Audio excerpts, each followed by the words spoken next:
Hello and welcome everyone back to Chaos Child as we enter session number 3 of this game, and we're still in chapter 1. We have reached the 3rd murder of the game where our main character has experienced it, was quite a bit traumatized, but you know, he's better than everyone else, so of course he can handle this. Let's keep going. Yeah, it makes sense to just keep hounding this. Sure. How is everyone doing tonight? Welcome to Boo Scary Helicopter, Mito Green, Just a Guy, The Soulcaster, Simidon, let's see, Brian FDs, Asian, Rob Harley, Soy Sauce Asian, JCM of Chaos, Sonic Joe, Colux, thank you very much for that tier 2 subscription, 13 months now, saying thank you for all the great streams you provide. Now let's continue this story with these chaotic children, no doubt. Thank you so much. Cat Evie, thank you very much for being here as well. Meowsticks, thank you for that tier 1 subscription. 30 months now on a streak. Big 30. My God, that is a big number to hit. My God. Hello to everyone. How are you all doing this evening? Yes, we have come out on the other side of this 3rd murder and met some investigators going into it. As we get further into that, it has some strange circumstances. There's some definite intrigue into all this, and for your best experience, if you have not seen this yet, I would recommend, and if you want to catch up, you'll have to check the YouTube VODs for this one, because this game gets claimed a lot. So there is that. So sounds get muted in the Twitch VOD. So yeah. Rob Harley with a tier 1 sub, thank you so much, saying my newest nephew Patrick was born on St. Patrick's Day. No rhyme or reason for saying this, just thought I'd share the funny story. That is just serendipitous. I gotta say. Ugh, Cat Evie had to work all weekend when you're supposed to be off. That sucks. That really sucks. I'm sorry. Alright. Well, as Serica here is saying, we should probably get started, because I'm already going to take longer than typical for this game, just because I'm reading the dialogue rather than the characters. Loyal Dingo's been replaying the Metroid games in Prime and Dread are my top 2. That's about typical. I'm pretty sure Dread is number 1. Curious what others' favorites are. Dread, Prime, Fusion, Super, Zero Mission, most of them really. Oh my gosh, we just hit a hype train thanks to all these subs that just came in. GC of Chaos with tier 1, 23 months now, says I didn't know what chaos was until watching Gerard's newest video. What a madman going through all the hoops and ladders to achieve what he did, but huge respects. I still need to watch that video. I really need to watch that video because I'm curious all the steps that went into compiling all those games. I have heard he donated to preservation service. That's awesome to hear. Eggroll with a tier 3 subscription, 30 months now. My gosh, thank you so much. Glad to be here for 30 months. Been playing Dead Cells and beat the Return to Castlevania DLC. Keep up the great work and looking forward to more streams. How was that? That seems that seems like a really fun experience, but I haven't had time to jump into it. So yeah, thank you both so much for that. And Novoxis, thank you for that tier 1 subscription, saying just pulled the trigger on Radiant Story on 3DS and I'm hoping to play it through it sometime. I hope you enjoy it. I really had a good time with that one.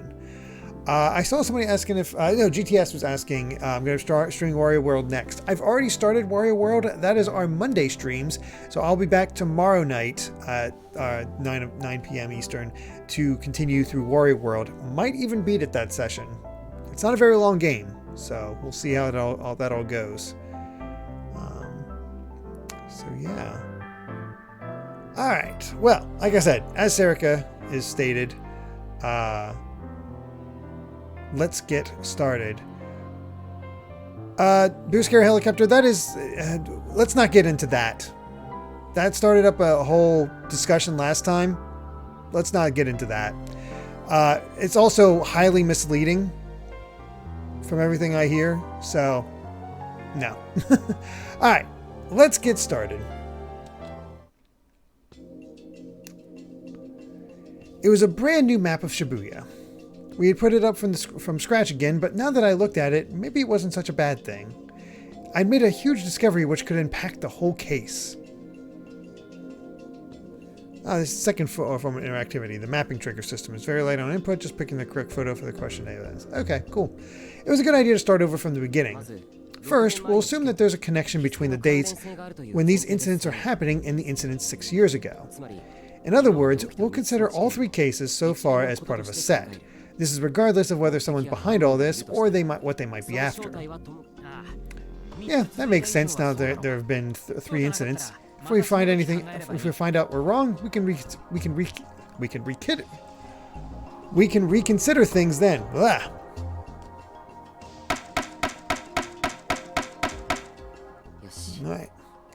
Alright, let's start with locations. The first case, Don't Look at Me, took place in Jinan.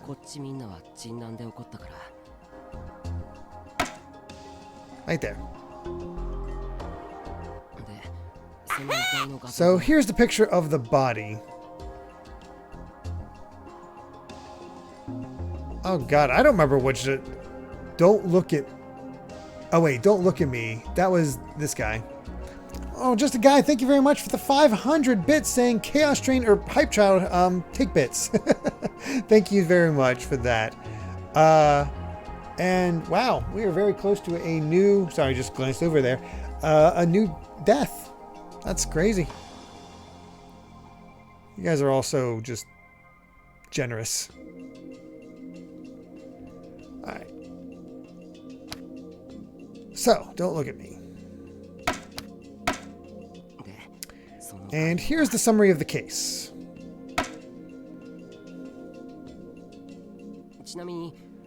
By the way, the incident that occurred 6 years ago on the same date was the group dive.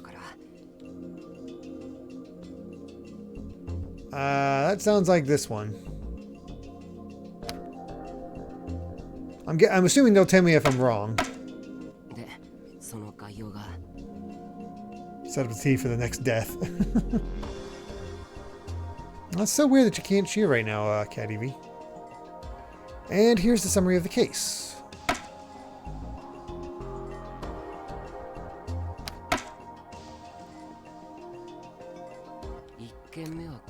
That's it for the first case. Let's move on to the second. Leaky noise happened in Shinsen, so...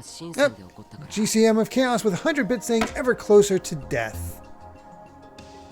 Thank you so much.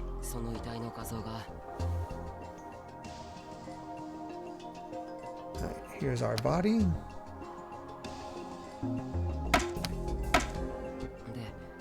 And here's the summary of the case.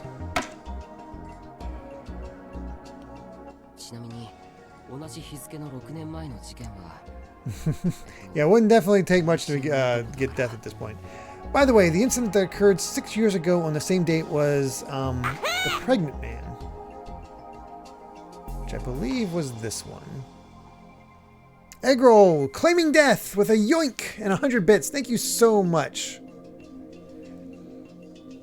Oh, DGC. By the way, Steam is their annual spring sale, and you bought Chaos Child. I've been really enjoying the stream so much, so I wanted to play throughout the multiple endings and viewing all the delusions. Wish you luck. Well, good luck. And thank you so much for that hype train. I really do appreciate it, everyone. Yeah, that was very kind of you. Let's get into it.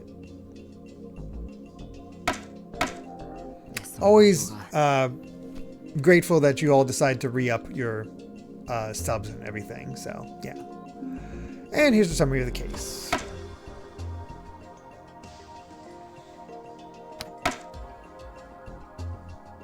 Okay.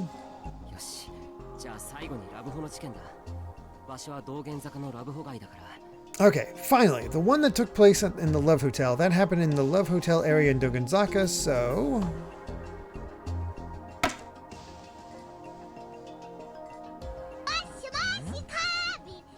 Oh, Virtual Kazuma, thank you so much for that raid. Challenger comes, it's a virtual raid. Thank you so much. Welcome, raiders. Thank you so much. Let's do a shout out there. Let's try to do a shout out. There. Thank you, Soulcaster. Fitting enough, playing Virtua Fighter 5 Ultimate Showdown. I haven't played a Virtua Fighter game since 2? Yeah, I played a little bit of, was it 4 on PS2? I think it was 4 on PS2. Definitely enjoyed that. But I haven't really looked into it in a long time. But hopefully you were having some fun. Let's see.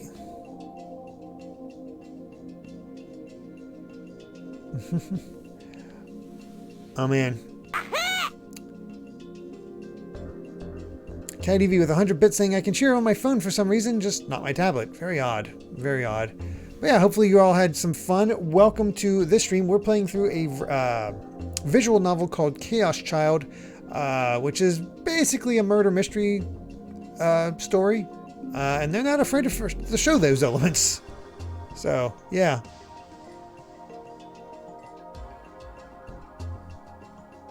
Oh, I hosted a tournament tonight after I competed in an offline one. Oh, that's cool. Did you win?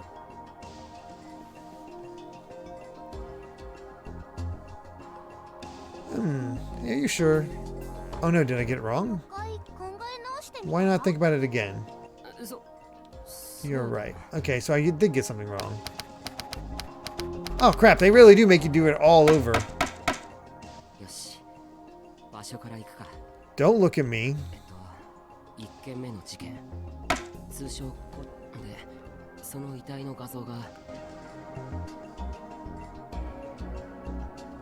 That one's definitely no, don't look at me. Hey, Lon Lon.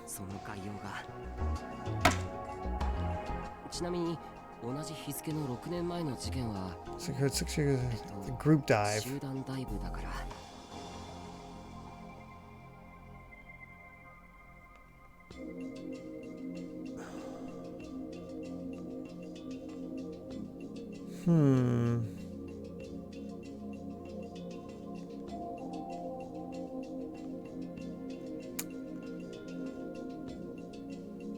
Oh yeah, the new Trails game came out. Well, technically.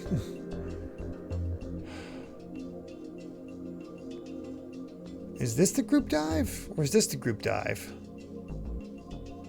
I'll try this one this time. It's been a week, so I'm a little hazy. The problem is it also won't let me just look at those notes so I can figure out which one it is.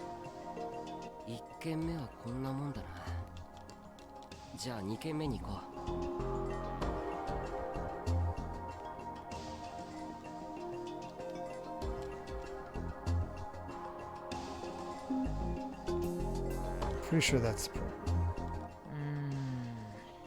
まだ何か違う気がすんだよな。だよね。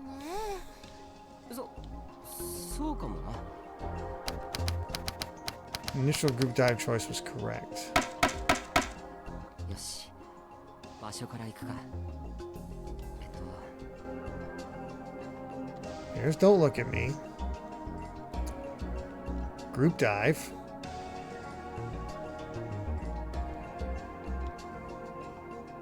So Pregnant Man is different. This one.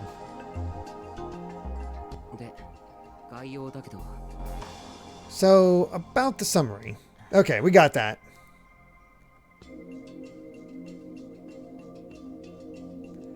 Zacy and I completely understand. It is oh boy.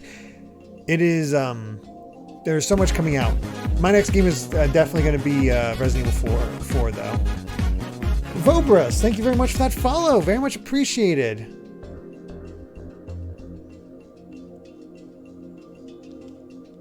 I looked at Ito and I could see he was nervous. He was worried, but at the same time a little excited. What's wrong? You okay? Oh, Cat EV, thank you for the 100 bits. Saying, cool Cat Press, digital tips, sometimes turning your tablet off and on can fix your cheering issues. Just be sure you have connected to the internet before trying again. Very weird. That's such an odd thing.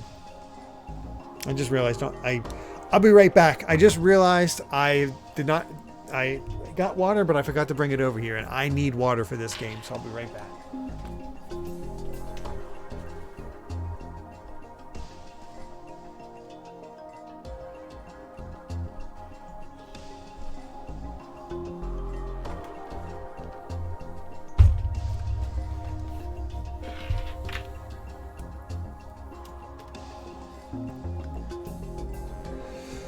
I heard Octopath 2 is a huge Gregster.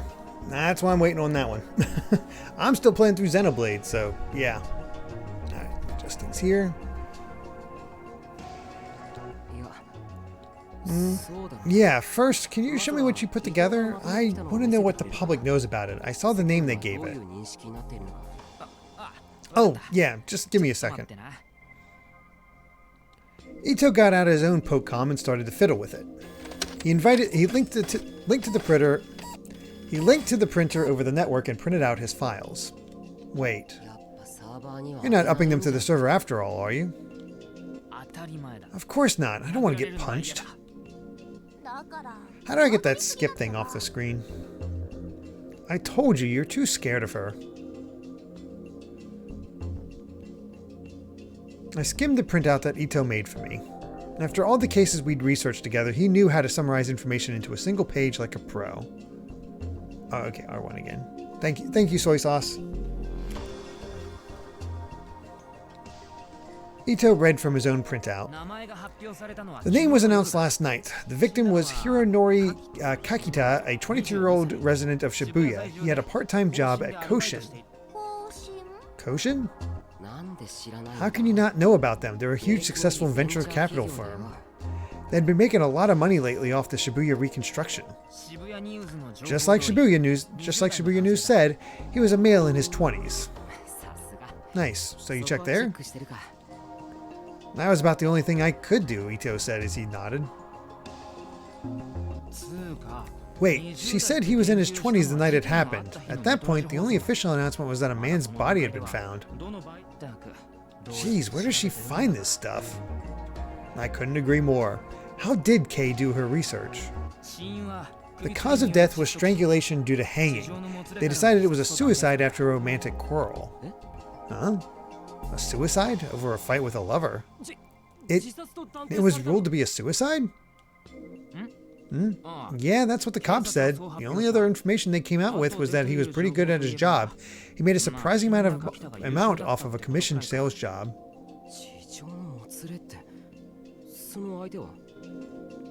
So, who'd he get in a fight with? Huh? I mean, if he had a fight with his girlfriend, that means he had a girlfriend, right? Oh, I see. Ito looked through a bunch of files on his Pokecom. No, I don't have anything on that. What about the witnesses? The hotel staff were the ones that found him, but nothing else was said. Of course, there was nothing about you two either.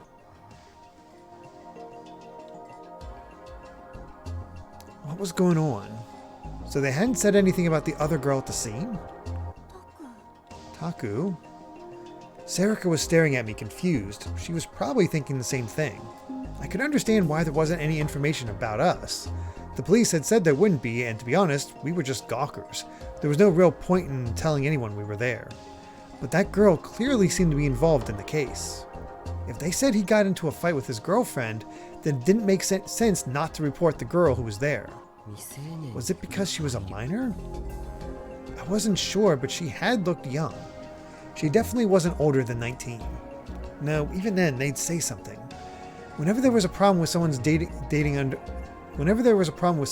underage girls, they never reported the girl's name, but they always reported her existence. What's wrong? I'll explain. Just a guy picking up Advance Wars 1 and 2. Nice. Let's see.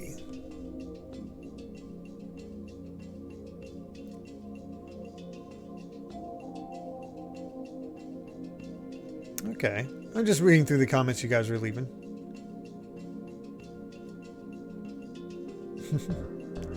Alright, I'll explain.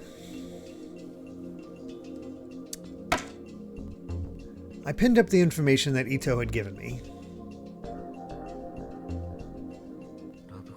The picture of the body from the Love Hotel is... this one.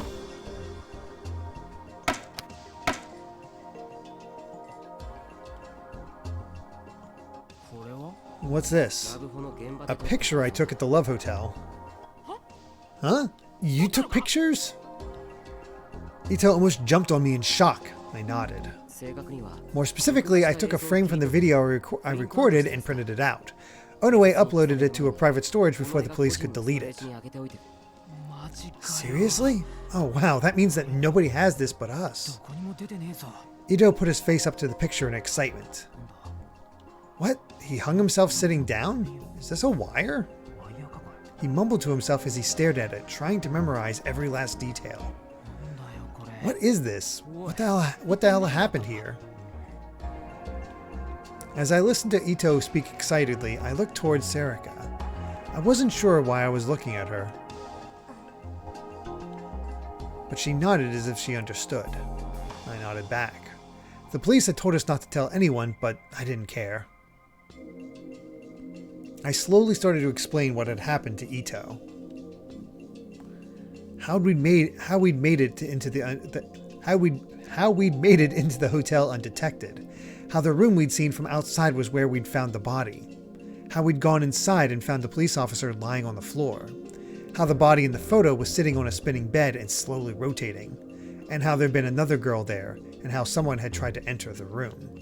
But I didn't tell him how the door had unlocked itself. The police had told me I imagined it, and they made me realize I had no proof. Between my curiosity and my fear, I'd been a mess at the time anyway. And more than anything, without any kind of proof, I wasn't sure it had happened at all. When I finished, Ito's first questions were the same as mine had been. So there was a girl at the scene, and then someone tried to come into the room. The girl was real, but they couldn't find any evidence of someone trying to come into the room, could they? That was right. That was what the police had told me. But I heard the knocking, and I have the sound on my video. Just the sound, right? That doesn't prove that someone was on the other side of the door knocking. No, I mean, logically you're right, but I'm sure someone was on the other side. Ito cut me off, clearly irritated. Logically, I'm right. You're the one who's always telling me that logic is the only thing that matters, idiot. Man, I can't read tonight for some reason. What the heck?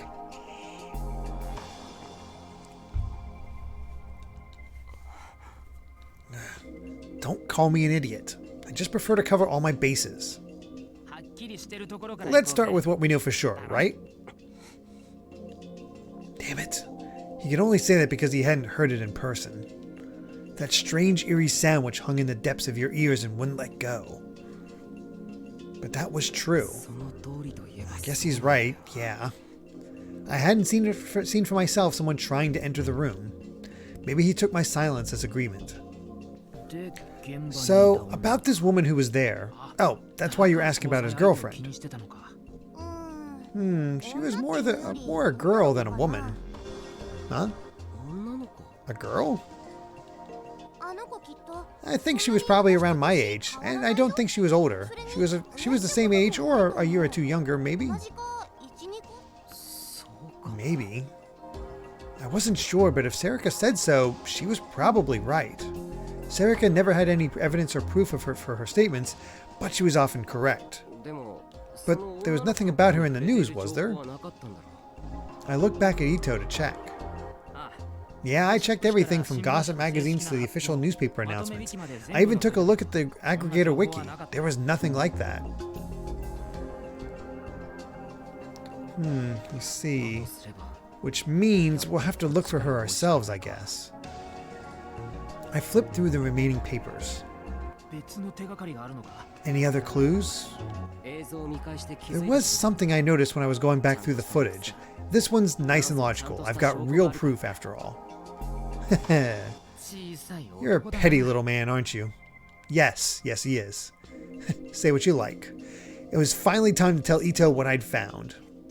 Where's that image I made yesterday that had a nice picture of the sticker?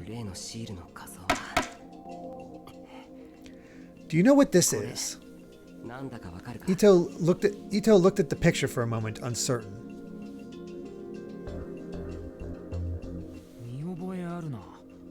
I've seen that before. Where was it? He used his Pocom to run a search. Yeah, that's a sumo wrestler sticker, right? Yep, that's what they call it. or sumo sticker for short. No one knows who's putting them up or why. There are a lot of theories about where they came from, but the first time they really showed up on the net was in 2007. At one point, they were famous enough that the TV stations were reporting on them, but after the 2009 Shibuya quake, everyone stopped talking about them. The city where the stickers had been going up had been destroyed. People had bigger things to talk about. But starting sometime last year, they started to appear in Shibuya again. There are a lot of different rumors about what they are. Of course, some people say they're just a prank. Others say there's some kind of tagging or a spiritual barrier of some sort. One of the stranger ones is a theory that it's actually a sumo wrestler putting up stickers of his own face. But I don't think that's right. They call these things sumo wrestler stickers, but that's just because the man in them has a fat face. There's no actual proof that they're modeled after a sumo wrestler. Hold it for a second. Ito cut me off just as I was getting started. Come on, man, it was just about to get good. Who cares? Do these stickers have anything to do with the case? I don't know. Huh? I still don't know, but the sticker placed near the scene of Don't Look at Me was this one, I believe. Sewer wrestler. This is a blown up version of the picture I showed you from the Don't Look at Me case. It's the wall outside the karaoke place I went to. Is that a sumo sticker? Yeah, it's a little blurry, but I'm sure of it. Wait, you're not telling me... Yep, there was one near the Love Hotel too, placed at a spot where it could see the crime scene. Then what? What about leaky noise? No, I don't know about that yet. I looked yesterday and couldn't find anything at the scene of the incident, but we just learned if something happens twice, it's worth betting on, right? Ito fell silent as if he was thinking about something. Oh, I was hoping he'd be a little more surprised, but I guess that's the best I could expect. Or maybe there was too much new information coming in at once for him to keep up. By the way, the incident that occurred 6 years ago on the same date was crucified, so that has to be this one.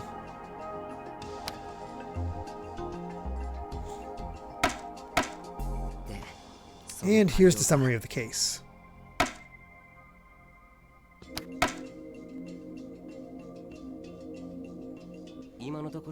For now, the dates match, but the actual cases don't seem to have much to do with what happened 6 years ago. Don't Look at Me happened on the same day as the group dive, but there was only one victim, and we don't know for sure that it was a suicide. The pregnant man happened on the same day as Leaky Noise, but while both of them involved something stuffed into the stomach, the victim in the latter was a girl. I don't see anything in common between Crucified and the Love Hotel incident. So, since we can't find any other way to proceed with the case, I think we should try seeing where the sumo stickers take us. But maybe I was overthinking this, but there was no telling what else would be related to the case. Just in case, I decided to put up the data on the other new generation incidents from 6 years ago. October 10th, Vampire Herb. October 23rd, Brain Dead. October 28th, Yummy Hand. November 4th, the DQN puzzle. Yeah, that should do it. I looked at the board and nodded in satisfaction. That's about all we know for now. Who wants coffee? As I finished going over the information, Sarika got some cups ready. Oh no. Kazuki, who had been ignoring the conversation up until now, suddenly stood up. She grabbed the cups from Sarika with a speed you'd never believe she possessed. Oh, it's fine, Hana. You always make us stuff to drink, right? Kazuki shook her head rapidly from left to right and then mentioned for Serika to sit down. Good work. Onoe, it's fine. She's been being nice enough to make it for us. I practically forced Serika to sit down in her chair. What? But... No, there was no way I was letting Serika do any kind of cooking. How bad was she? She was so bad that I couldn't let her make coffee. Oh, it's one of those. She was so bad that she'd once asked me what kind of dish soap you use to wash the vegetables. Oh, God. I breathed a sigh of relief as she reluctantly sat down. Even Kazuki was relieved enough that you could actually tell what she was feeling for once. She started to make the coffee. I turned around to see if Ito needed any. He was still thinking. He must have been thinking hard. He didn't even seem to notice that Serika was making coffee, which normally would have been cause for panic. I decided for now to put the coffee that Kazuki had made in front of him. He seemed to understand the situation and stretched out his hand. Hey, you've still got that footage of the hotel room, right? Yeah, it's on my Pocom and smartphone. I deleted all the other copies for safety reasons. Ito glared at my Pocom for a moment, then turned towards me. Let me see it. I wasn't sure what to do. He must have been able to sense my uncertainty. Did the cops tell you not to tell anyone what happened? Yeah, but no, that's not the issue. I've already told you what happened, for one thing. It's more like... I don't know, if you see this... In a TV show or movie, this is where the hero would say, there's no going back. Undergoing a shocking event changed the way you felt about the rest of your life. When you learned a hidden secret, it changed you. Just like when I learned about my parents. It's a go. Let me see it. Ito saw that I was hesitating and cut me off. You saw it in person, right? I want to see it too. It didn't seem like he was going to change his mind. Okay. Alright, let's look at it on the computer monitor. It'll be easier to see on the bigger screen, right? Serika, the only person who didn't seem to understand the gravity of the situation, spoke up. Or maybe she just didn't think it was important. Shin's a club member, right? Shin's a club member, right? He has to see it. Yeah. Ito smiled as if he'd relaxed a little. He brought his hands up to his cheeks and gave them a slap to psych himself up. Okay, we can copy it to the desktop for now. I'll shut down this browser. And then he froze. Huh? Huh? Shit, look at this! Ito pointed to the monitor, his voice shaking. Serika and I hurried behind him to see what he was looking at. And gulped. What is this video? I don't know, it just showed up on the aggregator wiki. The curtains opened and the man appeared. There was no mistaking it. It was that room in the Love Hotel.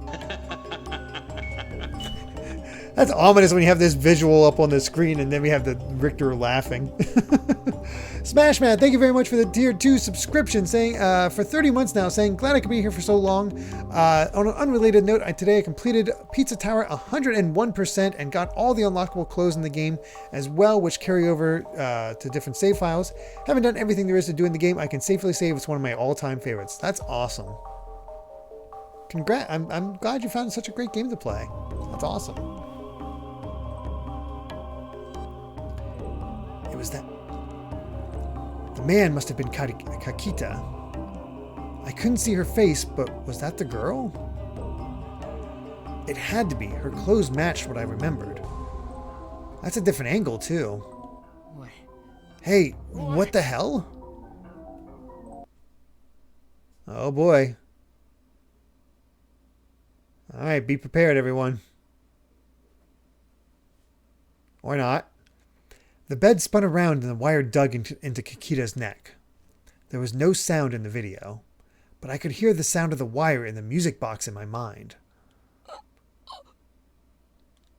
Kakita's face took on a color very, very similar to what I'd seen in person, and the footage ended. What the hell is this? Are you kidding me?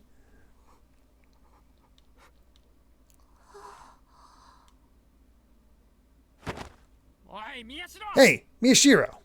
I almost jumped off the ground. Oh, sorry.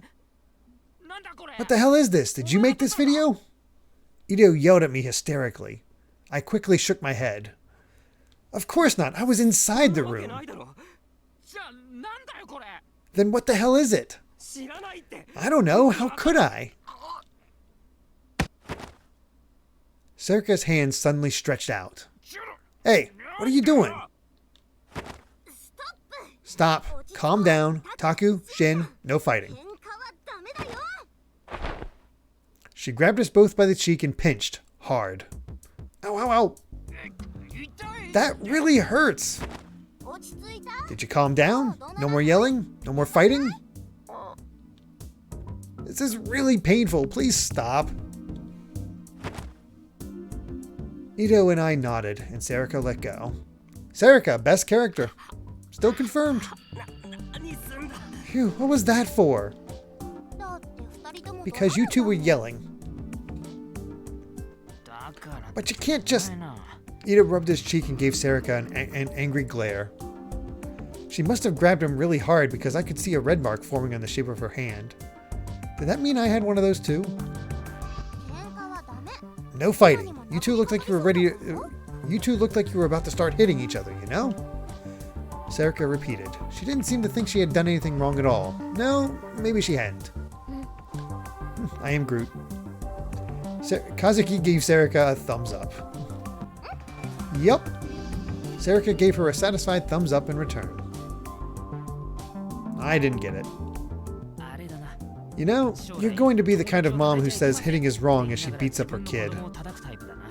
Ito's words impressed me. It was one of the most accurate predictions I'd heard in years. Wow. Serika frowned and said that she'd never do that. So, anyway, what is this? He pointed to the monitor. He didn't seem too bothered by it. He must have been used to seeing gory videos because he looked pretty calm.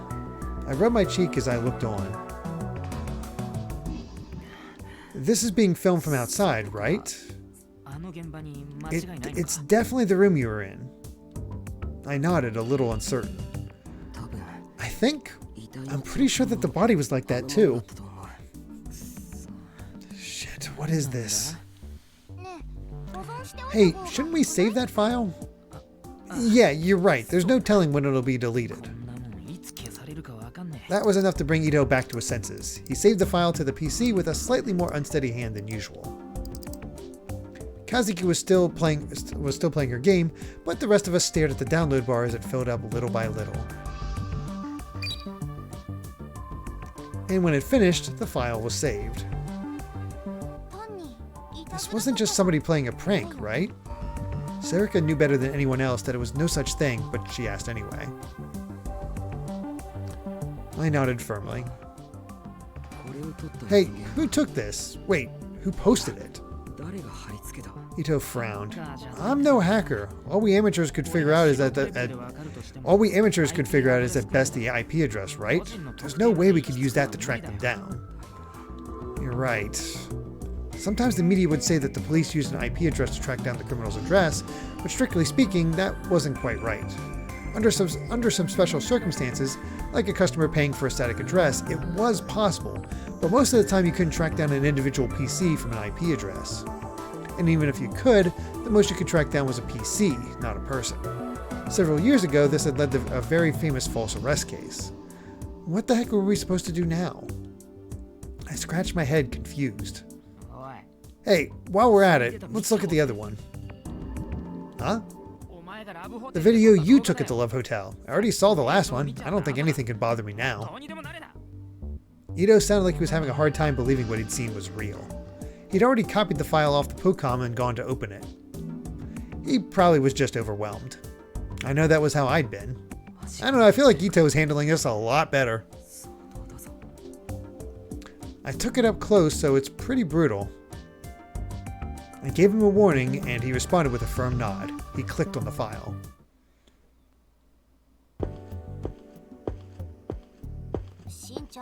Shin, are you sure? Yep, probably. I think she was a humanities student. What are we doing now? Ito was moving at a quick pace. His expression was serious, but he was having trouble hiding his excitement. Is that really possible? Come on, it's true, man. We were following Ito down the hallway quickly. After seeing the video of the room at the Love Hotel, he'd said, I know this girl. Ah.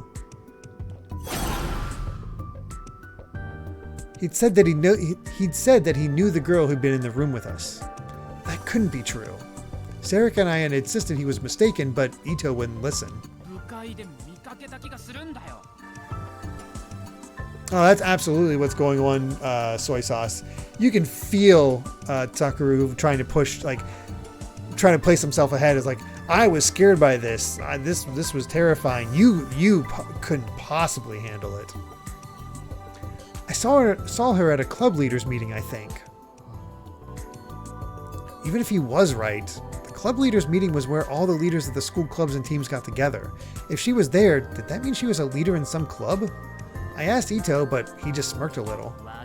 We don't know that. Our president at the newspaper club is terrible at talking to groups of people, and our vice president was in charge of the meeting itself. So I had to go even though I'm just an ordinary member. Maybe there's someplace else like that. No, I'm not terrible at it. I didn't like it. It made me nervous. Being in front of all those people, I mean. And everybody knows that those meetings never actually lead to anything productive. If you made a movie out of one of them, no one would go see it. You just what? Forget it. And anyway, where are you going? Here. Ito suddenly stopped. It was the student council room on the 6th floor of the annex building. Why? They've got pictures of all the club members here. It'll be faster than searching the whole school, right? Wait a second. I pulled Ito away from the door. You idiot! What if Kurisu is here? Ito gave it a little moan. If that happens, you just try and fool her somehow. If I was even remotely capable of that, we wouldn't need... Excuse me! Onoe ignored us completely and walked right into the room. Damn, now what? We just had to pray that she wasn't here. I'm telling you, Sarika gets stuff done. Huh? Well, that's... freaky. Our eyes met, and I suddenly forgot how to breathe. Why?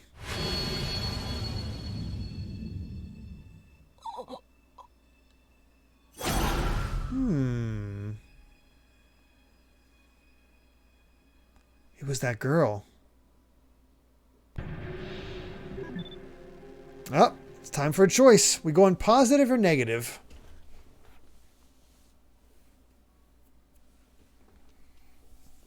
What do you all think? Right off the bat, 2 negatives.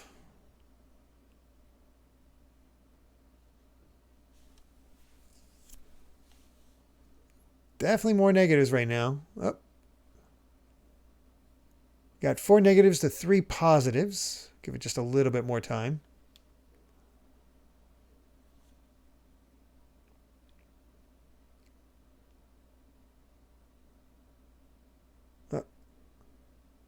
Alright, soy sauce with another negative. Alright, I think that's enough. We're going negative. Takaru? What brings you 3 here? Oh, no. Oh, no. The girl stared at us suspiciously. And then, for the first time, she realized that I couldn't take my eyes off her. Well, what's wrong with you people? Oh, the words wouldn't come out. What do I say? Why was she here? Why was she acting so normal? Alright, let's see what happens. Oh. Oh, so she goes insane. Without warning, the girl started to laugh. I finally found you. I found you.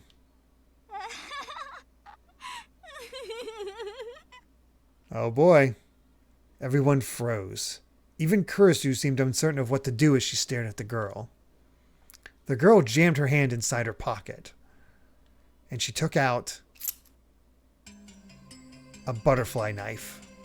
She pointed the blade right at me. Takaru Miyashiro. It's time for you to die. Was she really a murderer then? I tried to run. I tried to turn around and run right out of the room. But unfortunately, Ito was in my way. I ran straight into him and fell backwards to the ground. Crap! Alarm bells were going off in my head. Run, run, run, run, run, run, run, run! Get off the ground and run! Oh God.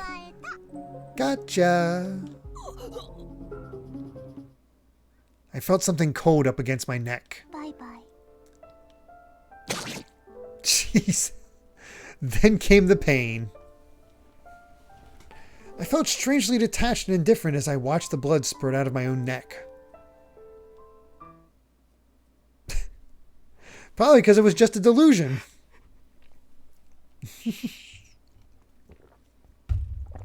Alright, that was something. Even though I knew it was something just something I imagined, it still gave me goosebumps. Something like that could really happen right now. Except, no. I just wanted anybody to give me an explanation. Non, do you know her? Sarika motioned toward the girl. Huh? Yeah, she's Hine Aramura. She's a second year who leads the literature club. Oh God.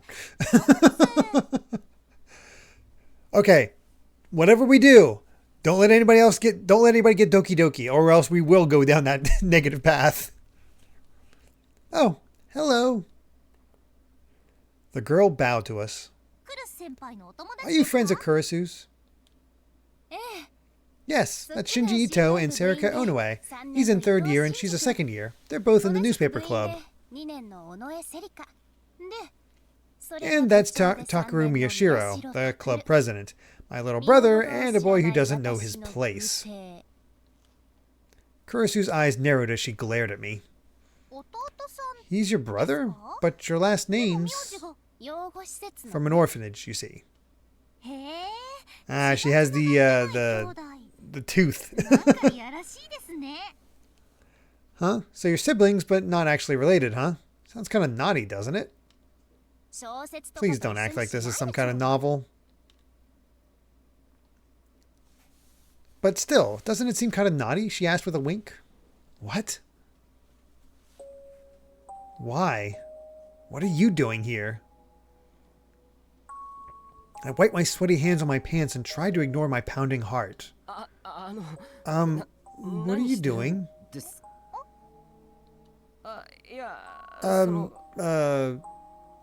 Damn it. Get the words out. Takaru? Sarika seemed to understand what I was trying to say and finished my sentence for me. What are you doing here, Aramura? Huh? I was talking to Kurisu about the culture festival. Oh, okay. Well, whatever. I'll be going, I guess. Sorry, Kurisu. Kurisu waved a hand and told her not to worry. If you can't do it, you can't. But I'll tell the teachers that the literature club won't be participating in the culture festival. But... Yes? You're absolutely sure you can't tell me what's going on, right? We girls have our secrets, you know. Alright, but I won't be able to help you next year, okay? Right? Bye-bye. Let's see. Soy Sauce says, while I much prefer Chaos Child over Chaos Head, one thing Head does a lot better are the delusions. It fits the tone and themes much better, and at times blurs whether or not you're actually seeing a delusion or not. Yeah, you clearly know when you're in a delusion. Wait. I still haven't asked you about the things I need to. Her name, it was... Arimura. My voice was loud enough that I made her jump a little. That scared me. You've got a lot of energy. Oh, sorry. Boy, I've seen that mouth shape before in some animes. Usually that means they're up to no good. Like, this girl is... mischievous, I think is the best way to put it. No, it's fine. What is it? I'm sorry I was so loud. I mean, no, listen, my face was turning red from nervousness. Damn it, this was always what happened the first time I talked to someone. What should I ask?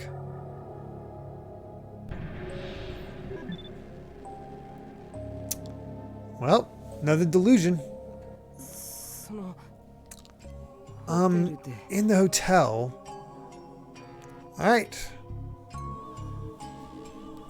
Alrighty, 2 negatives. Apparently everybody loves the negative delusions. Any other thoughts? Or are we going back into the negative?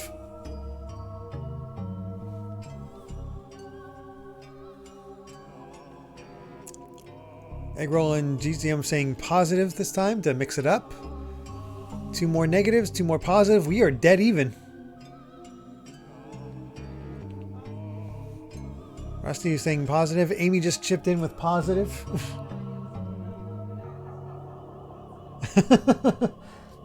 Well, the tricky thing about this game, Amy, is that so you have these delusions that are just sort of odd, and they can be positive or negative.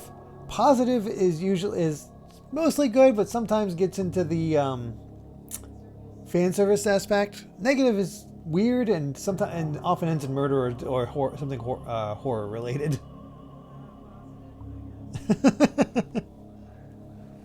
All right, we'll see what happens this time. She's like, basically she heard that and was like, I guess positive. Like, neither option's good. You can just skip it completely. You don't have to choose either. But I just for the sake of like, this is the one bit of interaction you have, I figured we might as well see them. Amy's still saying skip.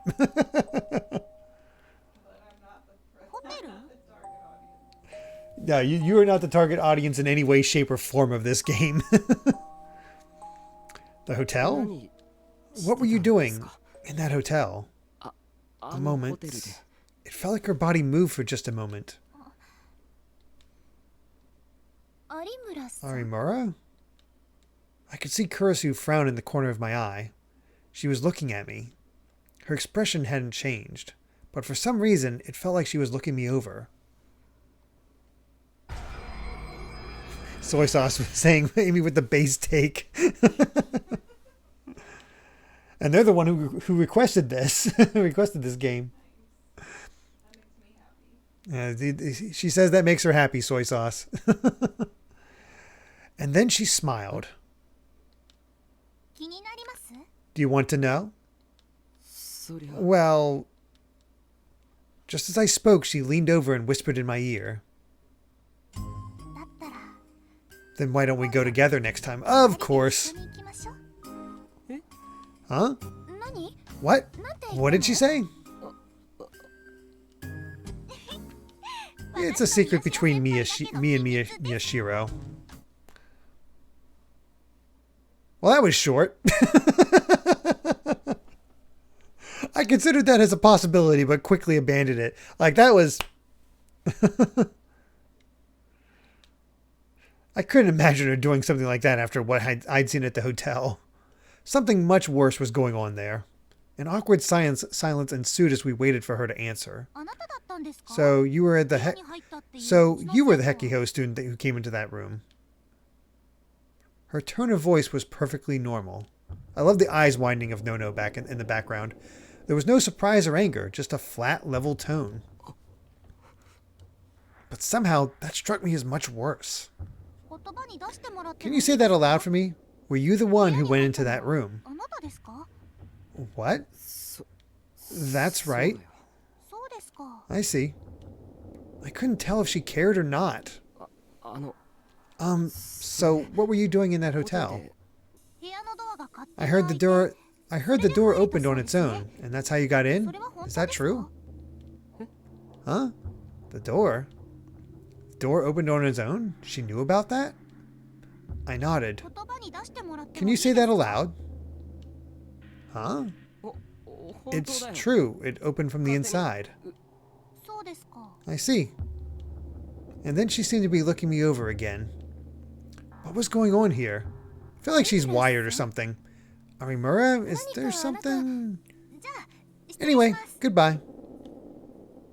Arimura ignored Kurisu's question and went to leave. Oh, wait, what do you mean? Oh, no need to be so polite. I'm younger than you and...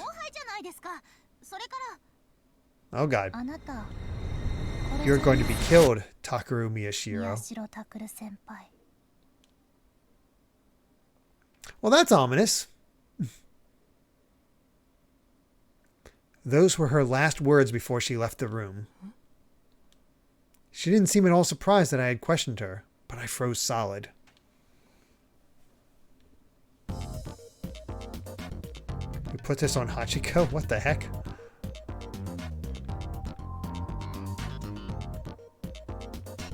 Sumo sticker, 500 retweets, Sumo woofer.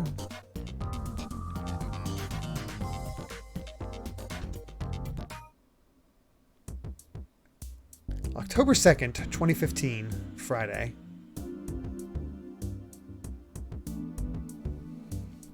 Wonder what's up with her.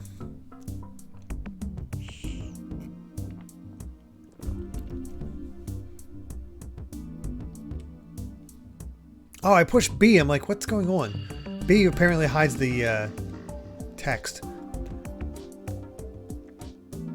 Oh, Last of Gloucester just hit 200,000 channel points. Congrats. That's awesome. Doganzaka, Shibuya. The sky had been overcast all day, and now it had finally begun to rain. Some of the news media that had been swarming around the Love Hotel decided it was a good time to go home. Others just took refuge in their vans, frowning. Meanwhile, Shinjo's mind raced as quickly as the men trying to flee the storm. What's going on here? Everything had started right after midnight. Hine Arimura, the Hekiho girl, had refused to give even her name until she'd relayed Momose's message, to her. But as soon as she heard it, her attitude changed. His only choice now was to continue to do everything Momose's kid told him to do. The first thing she said was that there was almost no chance Arimura was the killer, and that it was safe to let her go. The second thing she said was that it would be smarter to let her go and see what she did. The third thing she said was that even if he did get some answers out of her, he wouldn't be able to make sense of them. Shinjo had used every bit of his authority to get her released. He'd been forced to suck up to some people he really didn't like, and in the end, she would be monitored and questioned by the police daily. Since they hadn't known if she had anything to do with Kakita's death, they'd used her assault on the police officer to bring her in. Either way, last evening marked 48 hours since her arrest. They had to decide whether to let her go or seek a warrant for detention. The Forsaken One, thank you so much for the Tier 1 subscription. 30 months now, saying 3 metric years. How much is 3 metric years? I don't know.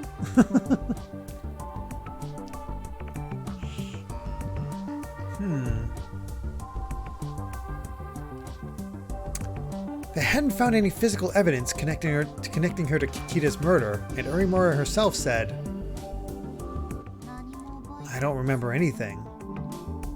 That was all she'd said, in fact.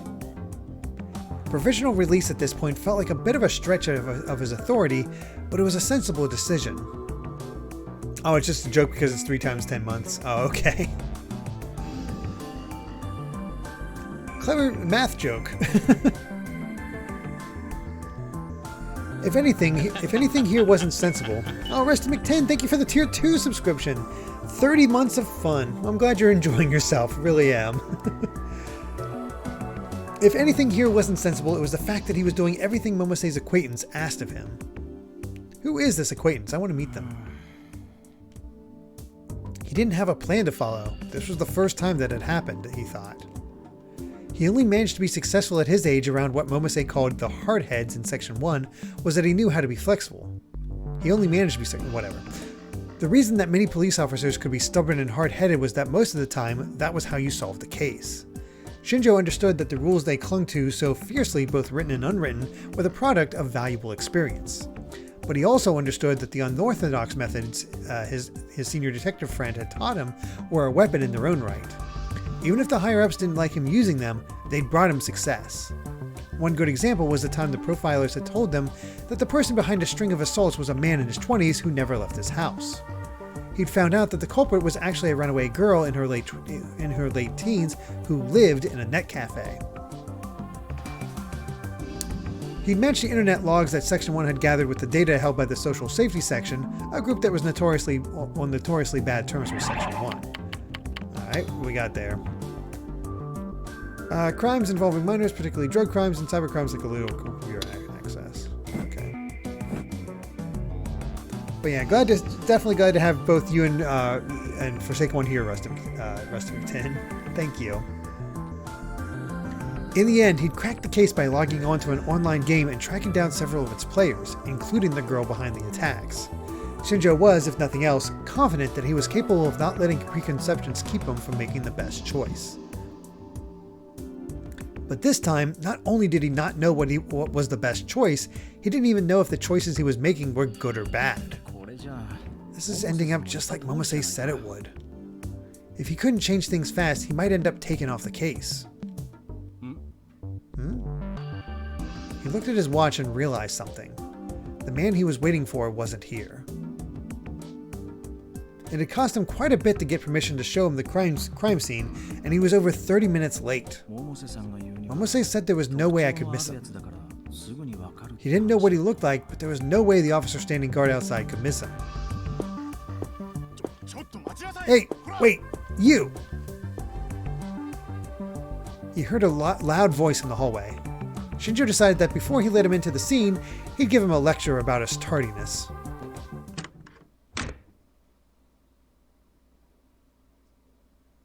He stopped, surprised.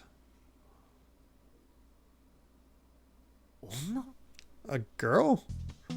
He didn't expect to see what he saw. So much for preconceptions. We dropped just a few frames, it looks like. I feel like I'm sitting so low. Let me see if I can adjust it. Better? No, about the same. He convinced himself that anyone weird enough to want to see a crime scene had to be a guy. But she looked like she was she looked like she'd be very pretty with makeup on, even if she wore none now. A frown was plastered on her face, and her long hair was half-heartedly tied behind her back. And she was wearing a white lab coat, but under it was a uniform? And isn't that... That was the uniform for Hekiho Academy, the same school Aramura and the two kids who snuck into the crime scene attended. Shinjo mentioned to the officer to let her pass, and remembered the last name he'd been given by Momose. Are you Kuno Sato? Yeah. Yeah, I leave it to you all, so you don't need my confirmation. So, you don't... Huh? There's no time to waste, as you know. Yeah? Yeah. I think she has she's on the phone. Well, I gotta nurse this dumb cop. Okay. Later, Chris. Thank you, Mr. Redfield. And then she hung up the phone and glared at Shinjo. She showed no sign of apologizing for her lateness or gawking at the scene of a murder. This was her. It had to be. Fun fact, the Chris she was talking to is actually a character named Makise Kurisu, who is the main female lead from Steins Gate. Chris comes from her nickname Christina, which the protag in that game gave her. Oh, okay. That's interesting. When he saw how arrogantly she was behaving, he knew immediately this had to be the Kunosato person that Momose had told him about. He felt a little overwhelmed by her, but tried to make his voice as strong as he could. Are you Kunosato? Knowing Momose, I figured I'd be ready for anything, but I can't let a young girl into a crime scene. Don't act normal when you're surrounded by things that aren't normal. Didn't she tell you that would get in your way? Hey! She ignored Shinjo's words and walked right past him. She stepped right on top of the number plates that forensics had put on the ground to identify the locations of evidence. Then she looked at the blinds placed on the window to stop the media from looking inside and stopped. Shinjo felt himself becoming annoyed at her attitude, particularly what she just said about him in English. Dumb cop or not, you're going to do what I tell you, right now. People think that every corpse is dead. Huh? You've got ears. You've got ears that can understand English, and you don't watch Venture? Venture? Okay, is it Venture or Vincer? David Vincer, an American movie director. The line Kunosato said is from the hit movie. Oh, okay. David Lynch becomes a Venture. Psychological suspense movie 8 instead of 7. Somebody added an extra sin in there. David Fincher, that's it. So now it's Venture. That's amazing. I don't know. This is immediately a character that I love. Whoops. Actually, I skipped that dialogue. What are you doing? I'm asking if you really think this room is the only crime scene in this case. She kept her eyes on the exposed window. As she tossed him a Pocom that she fished out of her pocket. Shinjo grabbed it without thinking and looked down at it.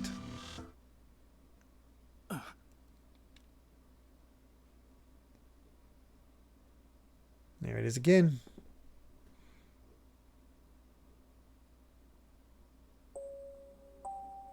He was stunned. It was footage of the room he was in right now. That was probably Kakita, dead, and Hine Aorimura. I still haven't spotted Aorimura in that picture. What is this? A video that was just uploaded to the web. Her answer made Shinjo feel pissed off at everything, including himself. Why didn't he notice? Why did he have to be shown this by a girl who he'd just met? From outside the window? He grabbed onto the window frame looking for the spot where the video had been recorded. But all he saw was the external wall of the building, slick with rain. There was only some kind of strange, creepy sticker there. Hey! Shinjo yelled out into the hallway. The officer outside heard the tone of his voice and rushed inside. Shinjo pointed out the window and said, "Seal off the building next door right now and get me forensics, then track down where this video..." I don't know about the video, but you're probably not going to find anything next door. There's no sign of a camera having been placed on that wall. Huh? I copied the data at the security entrance and Phrygia's team is going over it, but we're not going to find anything, probably. I hope not. She must have been enjoying this because Kunosato's frown twisted into a mischievous bully's expression. Again, he didn't understand. He didn't understand. He didn't have time for this. He ignored her and ordered his men to steal the building, call forensics, and track down where that video was filmed. With that finished, he turned back to her. Is that why you were late? Focus on securing the scene. Chan picked up on this video right after it was posted, and it was uploaded only 40 minutes ago. Already, more than 5,000 people have seen it. You don't think any of them are those media people down below? Wait, you can't... This is Watabe with Nikoniya News. I'd like your comment on... I'm with Kairi TV. I'd like to ask you about... Get out! No pictures! You could hear yelling coming from the hallway. Damn it! That net reporter again?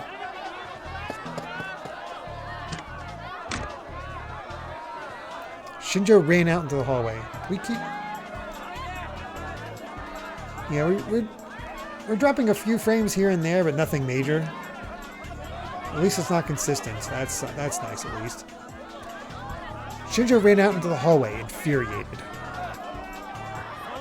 Are you with Section 1? Did you see the video? Please don't come in without permission. We have no comment. No pushing. Did you see it or not? No comment.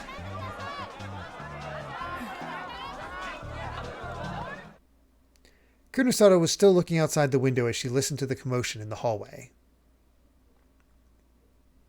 She stuck her hands in her pockets and stared at the sticker on the opposite wall, the way a person on top of a tall building stares down at the tiny people in the street below.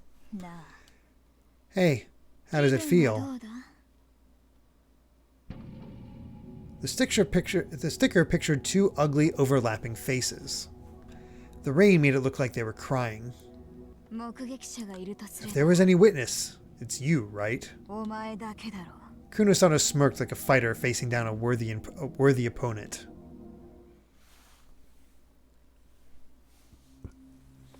I always knew it was E Honda.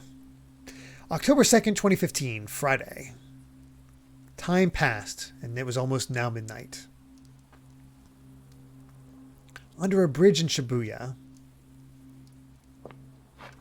she walked with her head down so that others couldn't see her strange face. She was dragging her leg so her body tilted a little. She didn't have an umbrella, so the rain that had fallen that evening made her long bangs cling to her forehead. Water dripped off of them. The eerie eyes that poked out from between her locks of hair looked like those of an animal hunting its prey. No one was moving but her. Normally there would be people here at this hour, but the town left her alone, as if it had sensed something. She disappeared into an alley without anyone else noticing her. Is this our next victim? What is going on here? It was several minutes later when they appeared there.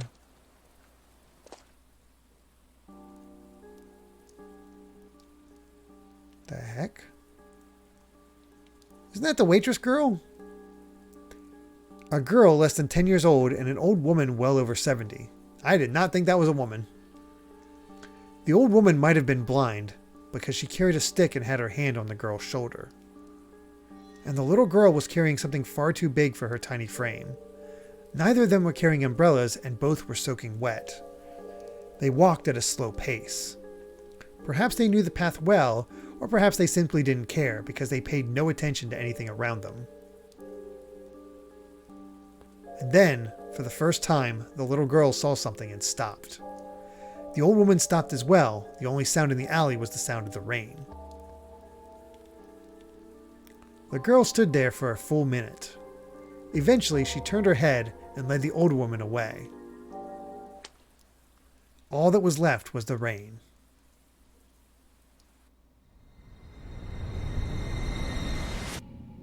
And the things on the wall. What the hell?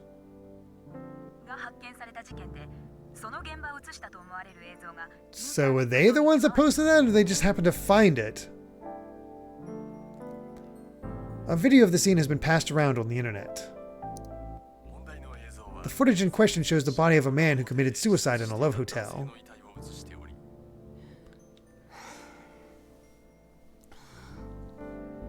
It was past midnight. All the news programs were talking about the video that had been uploaded to the internet that afternoon.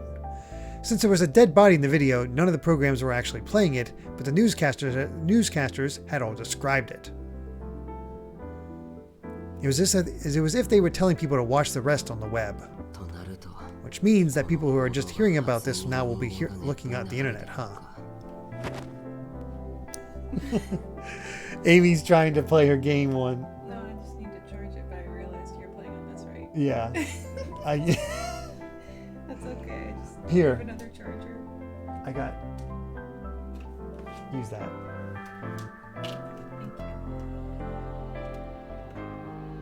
Oh, will that actually charge it from there? Oh, okay. I always thought you were just going to take it over to your. No.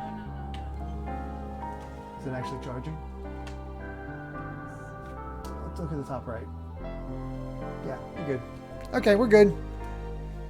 Amy played her Switch to death. And she's attempting to stay off camera. I'm tempted to be mean and just sort of point it towards you. I'm just in my pajamas. There you go. There we go. Here's There's my cool shirt. There's Amy.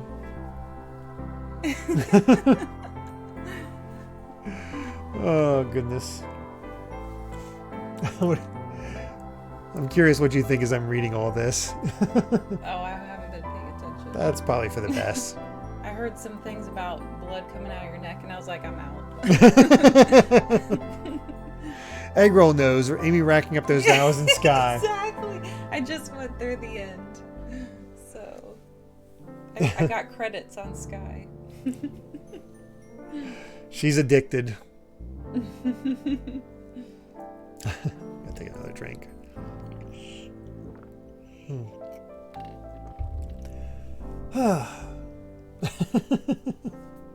What are you going to do to pass the time? Oh, yeah. She's very happy that she got these Sailor Moon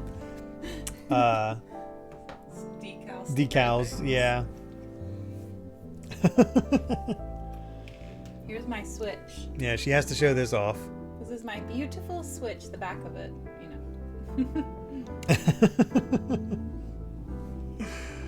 Oh, goodness. Hey, Rusty says it looks sick. And that's your bright light of oh, this no. creepy stream. Oh, no. Mom's here. That's what she got me. Yeah, she said I bought that. Yeah. Oh, no. Oh, wait, your mom's watching this. Yes. Oh, no. Mom, this is a murder mystery thing. this. Oh, boy. I haven't even been watching this. Mm-mm. Ooh, my favorite scout. That's a good question. It was Venus. It was, but the original 90s kind of Flanderized her, whatever it's called. Ned Flanders from The Simpsons. They made her too goofy for you by the end. They really, simplified her. I don't know who my favorite is. I was always a fan of Saturn. Do you want me to leave? No, it's fine. Oh, boy. Murder mystery with possible fan service and graphic violence. Yep. Oh, gosh. Anyway, Twitter was the best way to see what people were saying at any given moment. I opened it and took a look. Well, at least until Felon Tusk showed up. They always have these alt names for famous things. Stupid Felon Tusk. Where can you see the thing they're talking about on TV? This is getting exciting. Link, they're talking about on TV? I saw it, but I should have known better than to watch this late at night. Someone tell me a funny joke or something. Boy, that sounds like Melon Musk. There we go. Melon Musk? As an alternate name for the person who runs Twitter now. Twitter. This game is full of that sort of stuff. Melon Where they Musk of Twitter. Yes.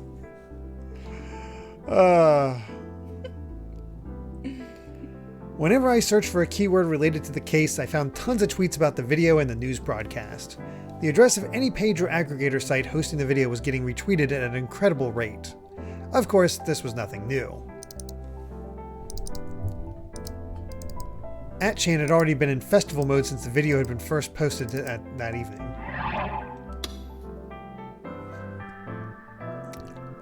A state of furious excitement on the internet message board or site where people are commenting en masse about a particular subject. I see. We learned Japanese internet lingo in this. Oh. We learned one or two things in my Japanese class, but that's about it. The video on the aggregator wiki had been quickly deleted, but someone had saved it and uploaded it to a bunch of other sites. Those sites had deleted it too, so others had repeated the process. Can't delete from the internet. After the news, the threads on 8chan had gotten bigger. Revolving Dead, huh? It sounds like it's going to be what they call it. I didn't know who'd first come up with that name, but more and more people on 8chan were using it. It was probably a play on the revolving bed the body had been found on. Yeah, that's one of the old murder cases, GTS, from the previous game, Pregnant Man. Which, okay, I don't know those ones. Since the body had been spinning too, the case was literally about the revolving dead. 8chan, Twitter, and all the aggregator sites and pages dealing with the case were in an uproar. So the Wayback Machine would be the Backway Machine? Oh yeah. that's how they keep talking about it. I'm just gonna get a jacket. Oh, okay. I looked around and didn't see any new information. I'd seen it in person myself. I could easily tell when someone was lying or guessing. It's past midnight. What about this?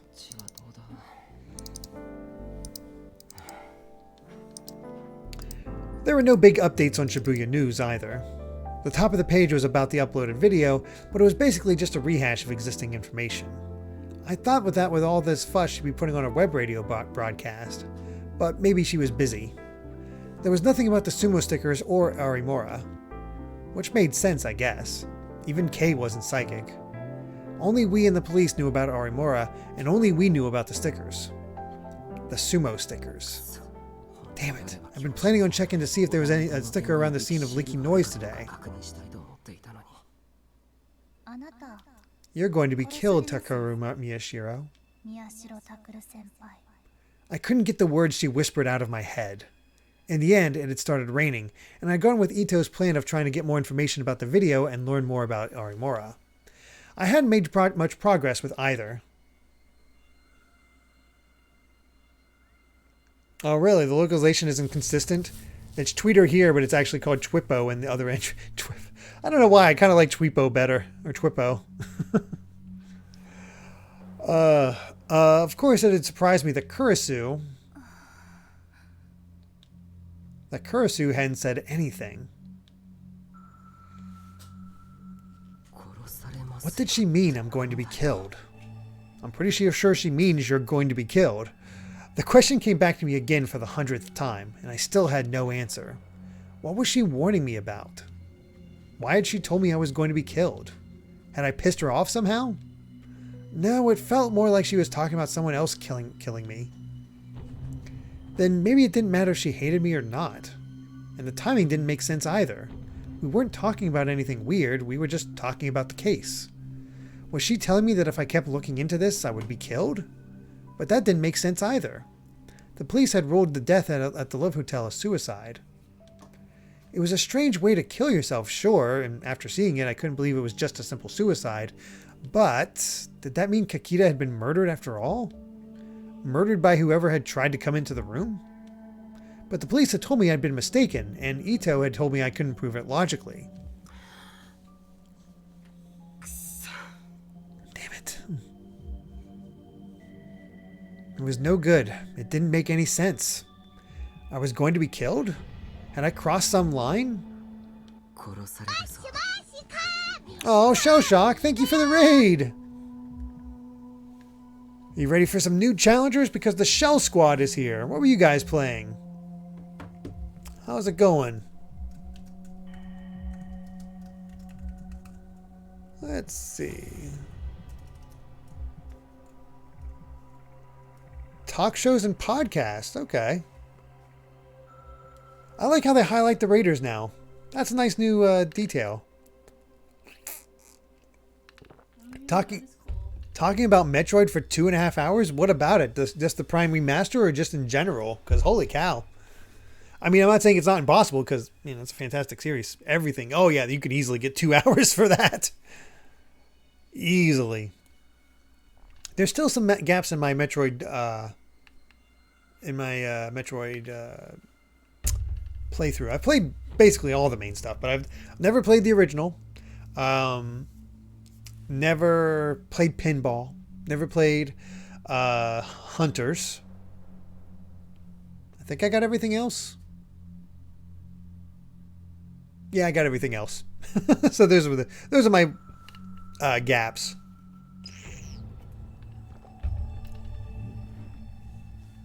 Metroid retrospective? Probably not.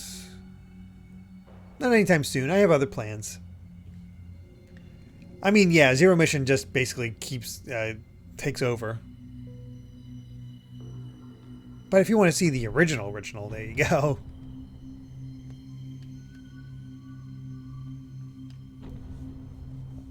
Yeah, I've never heard anything good about Mario Pinball Land. Mom's saying I probably bought them too. Bought which thing? Most of the Metroid games. Oh, yeah. Yeah. Yeah. Maybe you... Well, you probably don't remember this, but I had Metroid 2 on the Game Boy, Mom. And I have no idea if you bought it for me or I randomly saw it or something. I have no idea how I got that game because usually I didn't really go beyond the usual Nintendo's, like the usual like Mario stuff, like since you were buying me the games at the time. So I don't know how I ended up with it, but then I also stupidly like sold it when I was trying to buy other games. So I was like, oh, we'll do the trade in at GameStop. Like, no, I shouldn't have done that.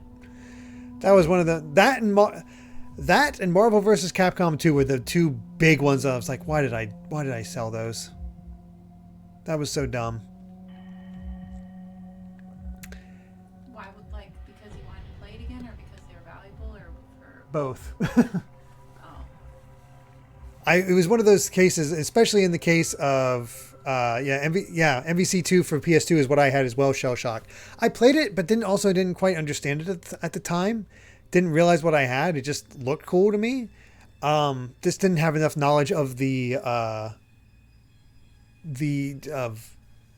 really either side of Capcom or Marvel. And I didn't have anybody to play with, so I was like, well, I'll trade this in. And I should have realized something was off when most games I traded in, I was getting maybe $1 or $2 for. And with MVC2, I got like $40. I'm like, oh no. I don't know. Oh well. But yes, we are playing Chaos Child, a visual novel, we'll go horror-themed mystery game. Let it go. Oh, I don't worry about it anymore. It's just one of those little regrets, Mom. It's not huge, but it's like one of those like, dang it. It's also why I don't trade in games anymore.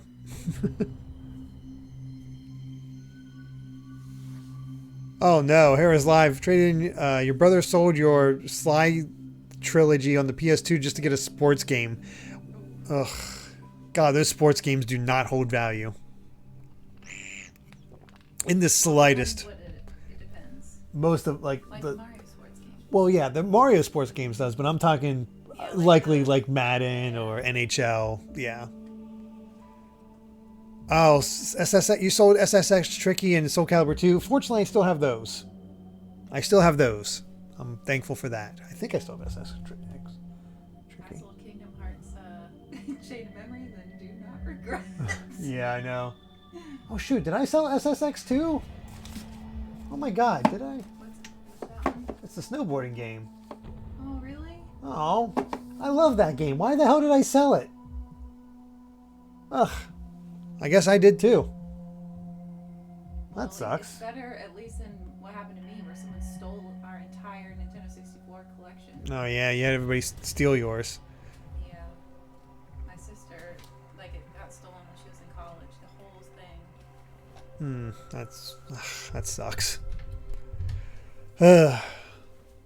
Anyway. Was I scared or was I excited? Right? Yeah. Okay. It's in the closet. Was I excited? Oh no, Eggroll had your Saturn and Wii collection stolen. The Saturn one has to hurt. Oh, God. Like, there's some, like, I have a Saturn. I have some games on the Saturn. I didn't know which games to get on the Saturn, so I don't really have the best collection. Plus, it seems like most of the best games on the Saturn remain Japanese exclusive, which, bummer. At least I had Knights and I had Clockwork Knight, so those were good. Bug is terrible, though. Don't play Bug. I could feel myself start to laugh. That was fine. That was just fine with me. If I'd crossed some line, I'd find out what it was. That was the difference between me and those morons on the internet. I could do it. Oh yeah, I've heard good things about Guardian Heroes. I had lots of clues. The first was Hanae Orimura herself. And then the sumo stickers. I'd only seen them at 2 of the crime scenes so far, but if I could find one at Leaky Noise too, I'd have a clue that no one else in the world had. I should go take a look tomorrow. And then there was the video that had gotten uploaded to the internet. Who had upped it and why?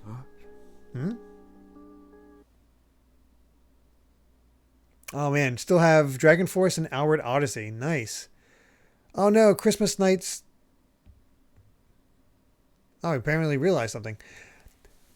Christmas Nights, Shining Force 3. Oh, Shining Force 3 getting taken is awful. Although, with doing the Golden Sun research, I didn't realize there was multiple scenarios for Shining Force 3. And I think America only got the first scenario, which is sad.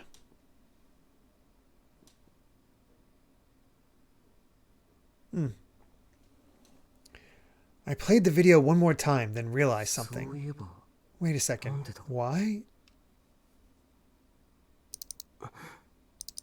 Here too? It was a common thing you found in videos, so I'd never really noticed until now, but... And I hadn't seen any comments on the internet saying anything about it either. But... why did they use this effect?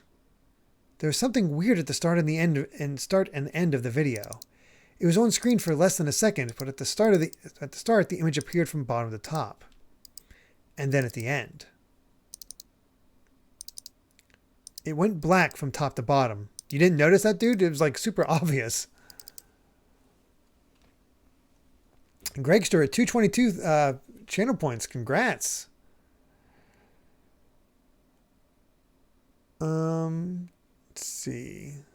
Jaden Buck never had any games stolen, but I did have some of them get lost from time to time, like how I lost my GBA games while moving. Yeah, it sucks. Soy Sauce, remember seeing Devil Sword on Wii U back when it came out, but I decided not to get it. Fast forward the other day, I saw it at a store selling for $400. Oh my god. Yeah, I guess I should have seen that one coming, that it'd become rare. Oof. Kind of want to pick up the new Sega Mini just for Shining Force CD. I've never played any of the Shining Force games. Curious about it though.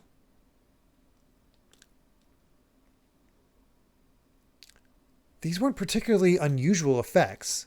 The one at the start was often used in TV shows and movies when a character woke up. Of course, this was when the camera was showing his point of view. The one at the end was often used when a character was falling asleep or just before they passed out. Sometimes you could play both at a high speed to make it look like someone was blinking. It was called a wipe. It was a method of transitioning video from one image to another. I'm well aware of this. This video was clearly taken from next to the Love Hotel and was almost perfectly at eye level. From the distance and angle, that much was clear. I spent so much time looking through a camera that I knew how to judge the distance between it and the things it saw. I was sure that if I asked the rest of the newspaper club, they'd agree. But the side of the building where this video was taken was a sheer wall. I could see that for myself in the video I'd taken. The only things I could see outside the window were a wall and the sticker. The uploaded video looked like it had been taken from someone's eyes. Yeah, well, I wonder if it's been taken from the sticker's eyes. Shining Force is essentially Fire Emblem without the weapon triangle and no permanent theft. People are just exhausted. Oh, okay. Interesting.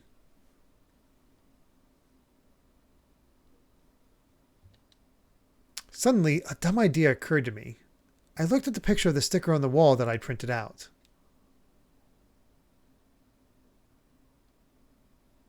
Yeah, nothing like printing it on your own wall. Nah. I shook my head away to drive away the stupid delusion. Oh yeah, now you resist a stupid delusion. I needed to stay calm and logical. Tomorrow I could go see where the camera had probably been placed.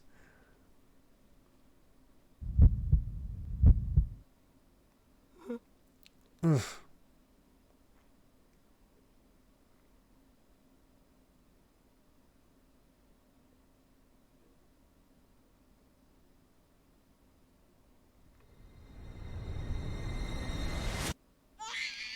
What the heck?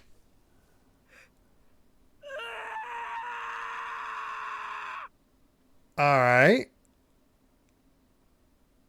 Open up that third eye.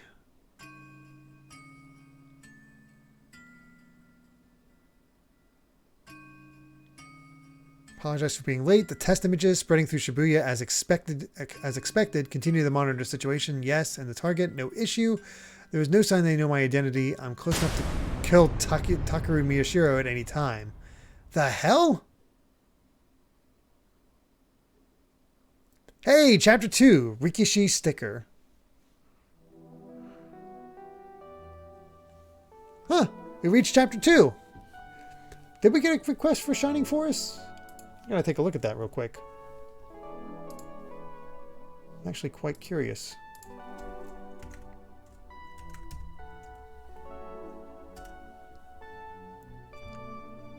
According to Soy Sauce Just a Guy, the first chapter is the longest.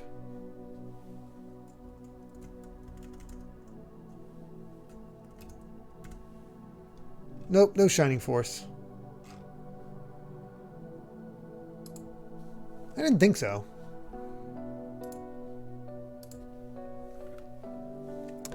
If you ask me, all the people in my class were ignorant children. When I was in 4th grade, only about 1 in 6 kids had a smartphone. A bunch of them would use their phones during breaks to pull up secret web pages made by the kids at school or dumb joke sites. They'd pass them around the class to become the center of attention, and each would be the leader of their own little group. One day, one of these leaders was upset because he couldn't visit a site he'd been able to access the day before. Some of the kids in his group suggested it was broken or that maybe the address had changed.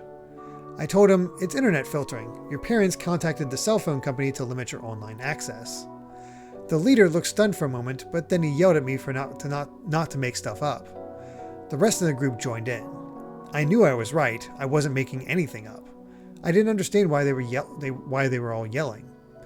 Later, I realized that I was the class misfit, and he was the boss of his little group, and he didn't like that I had shown him up.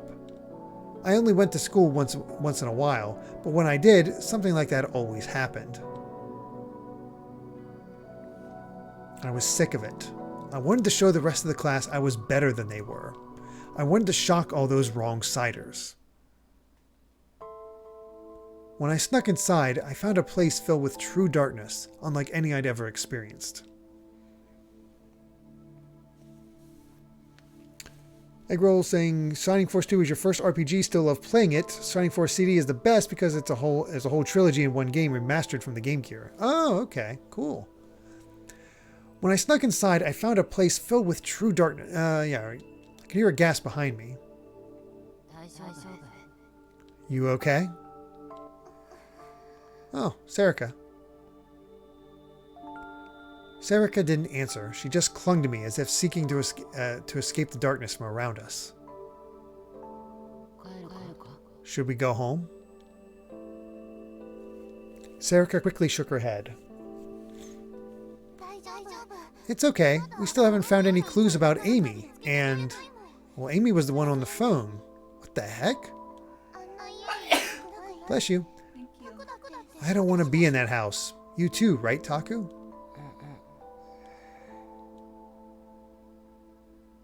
I thought for a second and nodded. For her, that was probably the real reason. Everybody saying bless you. Okay, let's go. Serica nodded back, but even in the darkness, I could see that her lips were quivering. She was scared. Maybe I'm lucky. What I wanted in this situation wasn't a brave comrade who would go boldly forward with me, but a friend who would shiver pathetically behind my back. No matter what happened, I had to protect Serica. Having her there made me feel better like that. I brought my focus back to what was going on around me and started to softly walk forward. What the...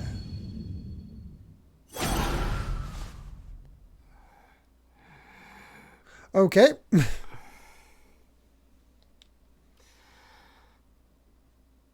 Freaky. I woke up from the usual dream. For once, I hadn't been sweating in my sleep. In fact, I felt better than usual. Okay. I booted up the PC, checked my email, and then loaded all the major newspaper and news sites up at once.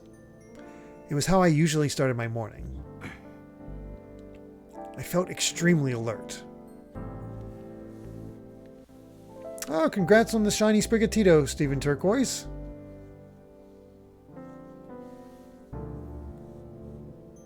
Good luck. I could probably finish my usual routine in less than an hour. Yeah, that's right. I'm not a kid anymore. I won't give up halfway like I did before. This time, the mystery I needed to solve was right in front of me.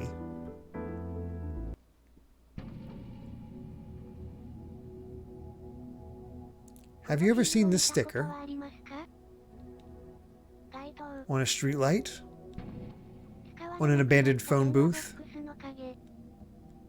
On the back of a mailbox? Or on road signs? You can find them anywhere in town. These strange stickers, which look like the faces of two fat men overlapping, are called sumo stickers. The first time people started talking about them was back in 2007. They were big enough that at one point, people were talking about them on TV. After the 2009 Shibuya earthquake, everyone just stopped talking about them. But Damien El Mascador, thank you so much for the follow. Had to parse that one out. Hello, welcome to the stream. We're playing some some Chaos Child. Thank you for the follow. Really do appreciate it. Lately, they've started appearing around Shibuya again. This was found yesterday, for example.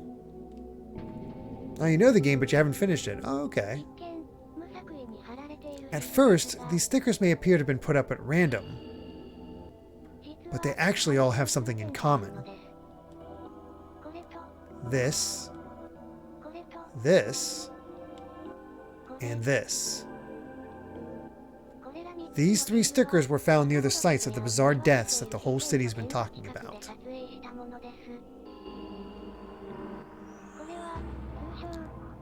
This was put up on the karaoke box opposite the apartment where Don't Look at Me took place.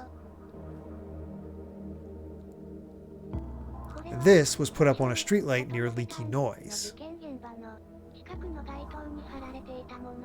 Ah. Hey Karagosa, not mortified yet, but hopefully you're enjoying Banjo-Kazooie.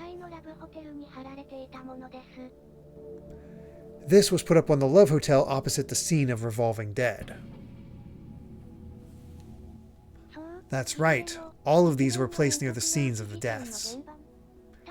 Some of you may think this is just a coincidence, but I have a feeling this is K. Don't Look at Me and Revolving Dead took place in a 5th-story condo and the 3rd story of a Love Hotel. And both of these stickers were placed high up on the 5th and 3rd floors of the buildings opposite them, as if they were looking down on the scene. Leaky Noise is no different. It was placed on a streetlight looking down over the scene. Is this really just a coincidence?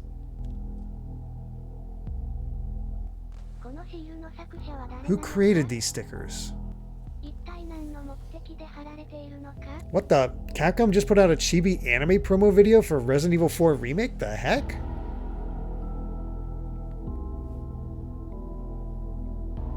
What do I think about the hotel death? It was definitely wild, but that first death is still the one that sticks out to me the most. Yeah, definitely have to watch that later. Who created these stickers? Why are they being put up? And do they have anything to do with all these strange deaths? We'll continue our investigation. Finally,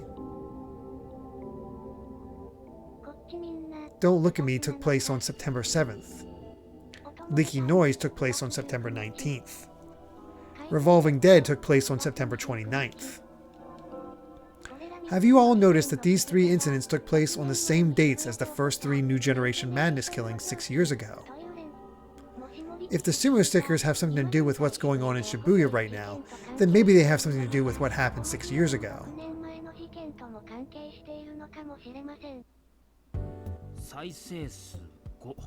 Views 5. That means no one but us has seen it yet, right?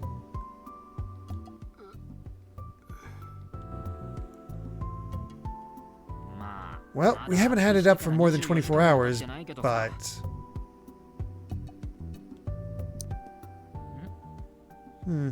Hey, here's another video tagged Shibuya that's just amateur reporting on those arson cases, and it's got over 100 views.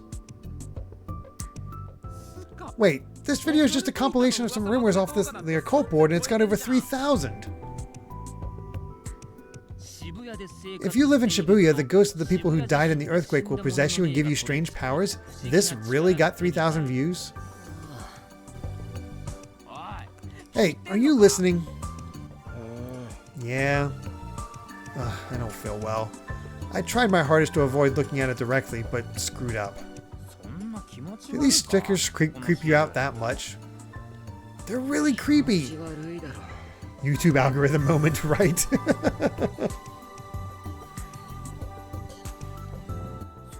Well, they're certainly not what I'd call cute. You look at Guro pics all the time. You're used to this stuff, right? You maniac. No, I don't think that has anything to do with it. I raised my head off the desk. Ito's Pocom was displaying the news video we'd made and uploaded to Nico Neo last night, the one about the sumo stickers. The thumbnail was a close-up of that sticker.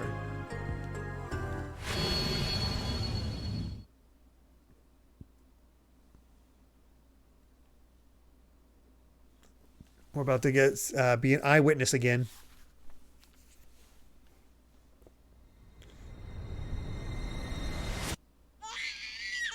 Why a baby noise for that? It's weird. Also, we got a tip. Oh, thumbnail. I didn't realize they... I didn't realize thumbnails was what they did. You just got baby-eyed. Damn it, calm down. It was just a hallucination. You imagined it. You looked again and it wasn't there. I'm back. Hey, what's wrong, Taku? Nothing. I almost jumped out of my chair when the door opened. I turned around and saw Sarika frowning. Oh, okay. Random positive or negative. Well, what are we feeling, guys? It's nothing. What's that?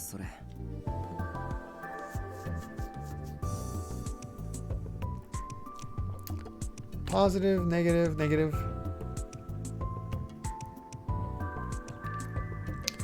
Three positive, 2 negatives. Excuse me. Mainly seeing positives.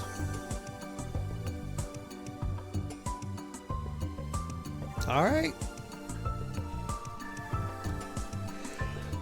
Excuse me. Just giving a little bit of time to see if any negatives pop up, but I got 1 from Boo, but I don't think that's enough. Looks like we are going positive. What kind of wacky situation are we going to end up with in Sarika this time? Huh?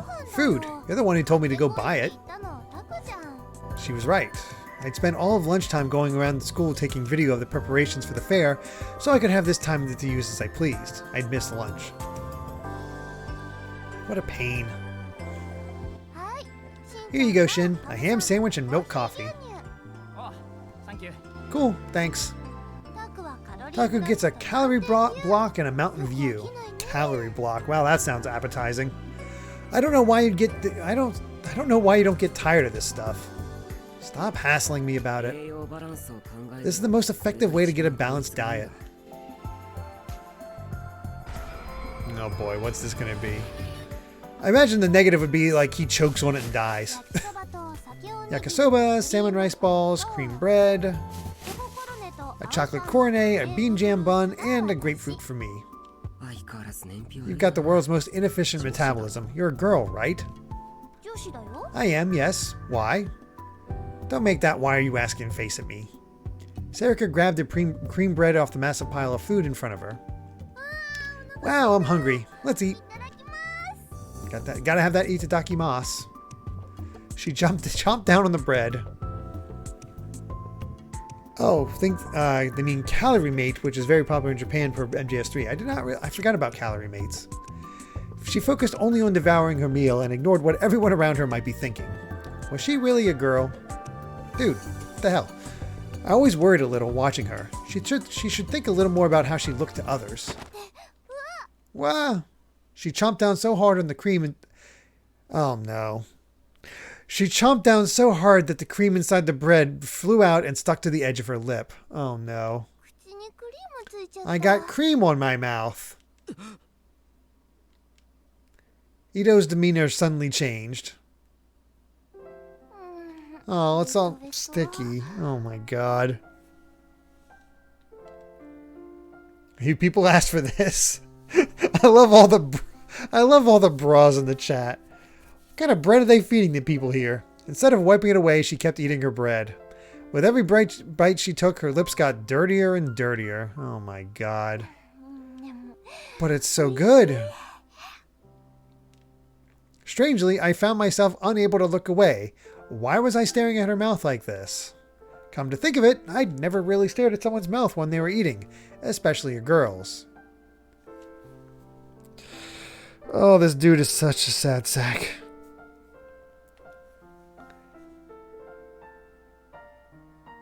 Fall 56, the Danganronpa sequels have prepared me for some of this dialogue. I mean, the advantage there is I'm not the one reading it. I just have to listen to it. Her plump lips and the way her pink tongue darted around her mouth as she licked away the white cream seemed strangely arousing.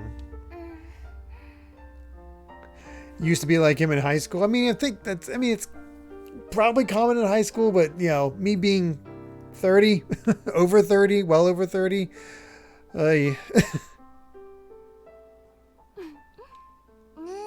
Taku, Shin, you're both staring at me. Is something wrong? Oh, no. Nothing. Both Ito and I looked away. Why did I feel a little excited? Anyway, wipe your mouth. Okay then.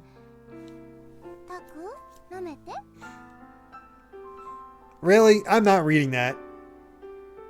I am not reading that because that is this delusion. Huh?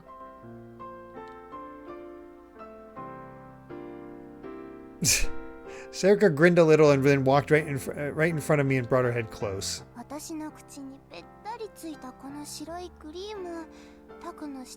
I'm not saying that.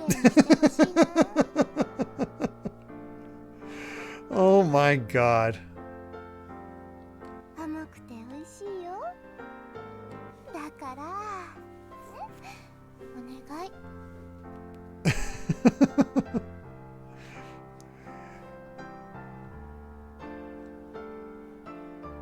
Would be an excellent clip out of context. Oh, I believe it. That's why I'm not reading it. You'd have to donate to make me read that. Stop it. I'm pretty sure it's worse than a kiss at this point. The interesting thing is, they're not Loyal Dingo with 200 bits. Read it. Loyal Dingo, what are you doing to me? Last, as soon as I popped up, I got a low battery alert on my laptop. It's trying to protect me. The funny thing is, it's not even doing a unique image or anything like that. It's just doing a super zoom in where all the lines are kind of blurry on the edge. Her soft lips were right in front of me. Damien El Mascador, seconding that motion in case it's not enough bits. Oh man, Eggroll with 400 bits overpowering them, saying don't read it. Oh my god. Shell Shock with 100 just with a heart. I don't know what that means.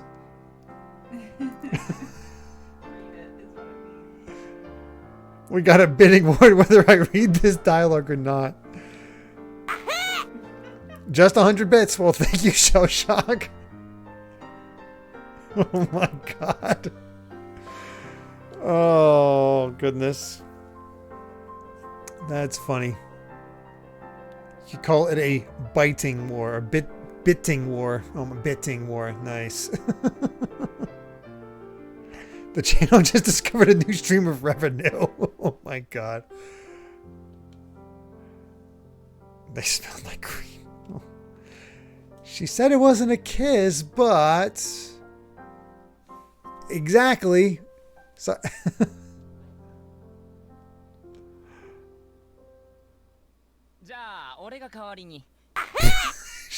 Shell Shock with 100 bits more. I love this. Shinji being like, okay, I'll do it instead. Hey! Onoe says it's okay. Don't stop me. 200 bits from Eggroll says, keep your dignity. You bastard. When I imagined him licking Serika's lips, I felt really annoyed. I even felt like I was going to throw up. Oh my god. Shinji's saving this whole situation. Stop it. I offered her a tissue. Just wipe it away. Taku. Aw, you're no fun. Shut up. Soy sauce Asian. This is why I always skip stuff. What was going on here? This was like one of those sex circles you sometimes read about in Cool Cat Press. This magazine of his has completely deluded his mind. This is the delusions. This is a positive delusion.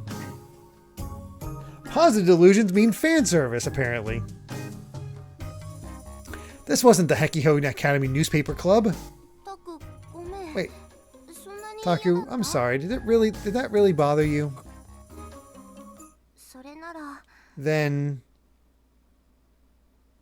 Serika scraped the cream off her lips with her finger. I'll make you lick it instead. What the? How is this still going? Huh? She jammed her finger into my mouth. It was so sudden that it scared me a little, but I licked the cream off her finger without thinking. Oh my god. The taste of the sweet cream spread throughout my mouth. Is it good? Oh. Shell Shock 100 bits saying, I just want to get on the board. You're on the board now. She pulled her finger out of my mouth, and then she stared at it. Then she glanced and at me and grinned. Then she glanced and at me and grinned. Our good translation here. It's oh my god.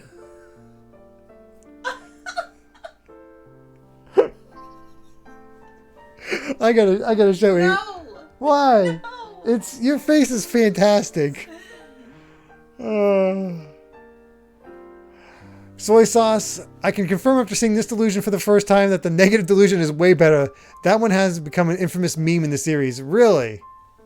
What was the? We might have to reload and see the negative one if it's been an infamous meme. Japanese. Nothing is wrong. It's all sticky with your saliva. Okay, now it's a... Where did I get that from? That is a good question. Oh my god. Okay.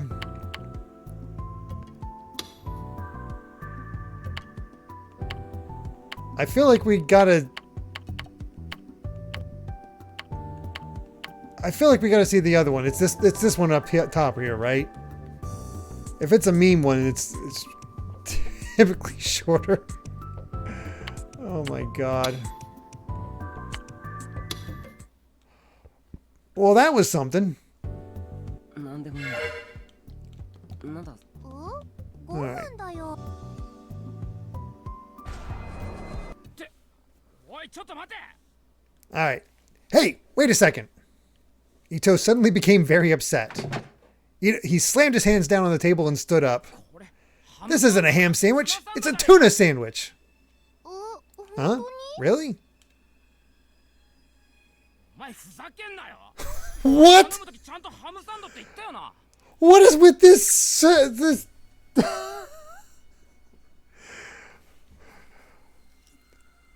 Is this worse? This might be worse. He wanted a ham sandwich. おかしいな。 That's strange. I was sure I bought you one. 今すぐ取り替えてもらってこいよ。 Go get me a new one right now. ええ What? Who cares? There's not that much difference between a ham sandwich and a tuna sandwich. そう大し Huh? 今なんつ What? Boy, this will just make you just hate Ito. Fortunately, it's a delusion. ツナサンドの何が気に入らないの？美味しいの。 You don't like tuna sandwiches? They're good. ツナサンド No one cares about your tuna sandwich. Today I feel like a ham sandwich. Then go get it yourself, you 自分で交換して jackass. もらいに行けば？ If it's that important to you, go get... Yeah, thank you, Sarah. Go get one yourself. I was nice enough to get you a sandwich, and there's no reason for you to get mad at me. Because you're the dumb woman who screwed it up. 伊藤落ち着け。 You know, calm down. It's just a sandwich. There's no need to get so upset. どうでもよくねえ。 It's not just a sandwich. I tried to move between them, and Ito struck me in the chest. He hit me hard enough to knock me onto the ground. What was that for? うるせえ。宮代は Shut up, Miyashiro. No one cares about your dumbass. I never liked Onoe's attitude anyway. She always spends her time fussing over you, then making fun of me. してないよ。 I do not. What the hell is your problem? いや、うざすぎ。 God, you're stupid. Why don't you just... What? Well, nobody's acting in character. なんだと。 What did you say? Ito ran over to her. I thought he was going to hit her, but he didn't. He put both hands around her neck and started to squeeze. Oh my お god. 前が死ねよ。絶対に許さねえぞ。俺のハムサンドさっさともらってこいよ。ツナサンドとか見て。 No, I told you it's not for you. I'm surprised you're even in the same room as me.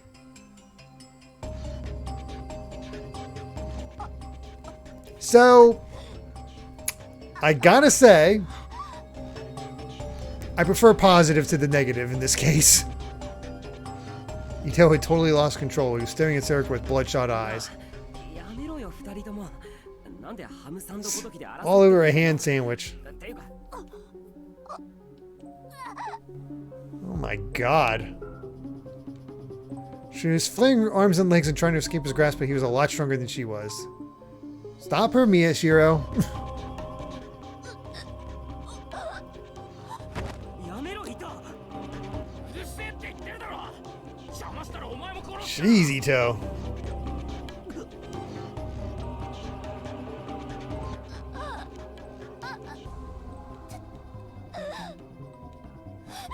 And then there's suddenly... Oh my god.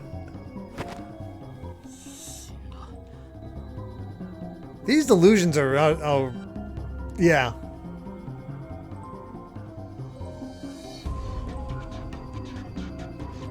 So how is this a meme? 死んだ。おのえが死んだ。どうだ。 That's what you get for messing with the ham sandwich. Okay. 食い物の恨みは恐ろしい。 Food can be scary. That was your takeaway, Takaru. That delusion you just had. Whew. あ、宮代なんか言ったか。 You say something, Miyashiro? Oh, no. Ito cocked his head at me a little as he ate his ham そ sandwich. れハムサンド。 Where are the hinges are now? Oh, the meme was just how ridiculous it was that Ito got it. Yeah, it's like they were grasping for straws. Like, what do we come up with for negative in this case? やらないからな。 I'm not giving you any. いやいい。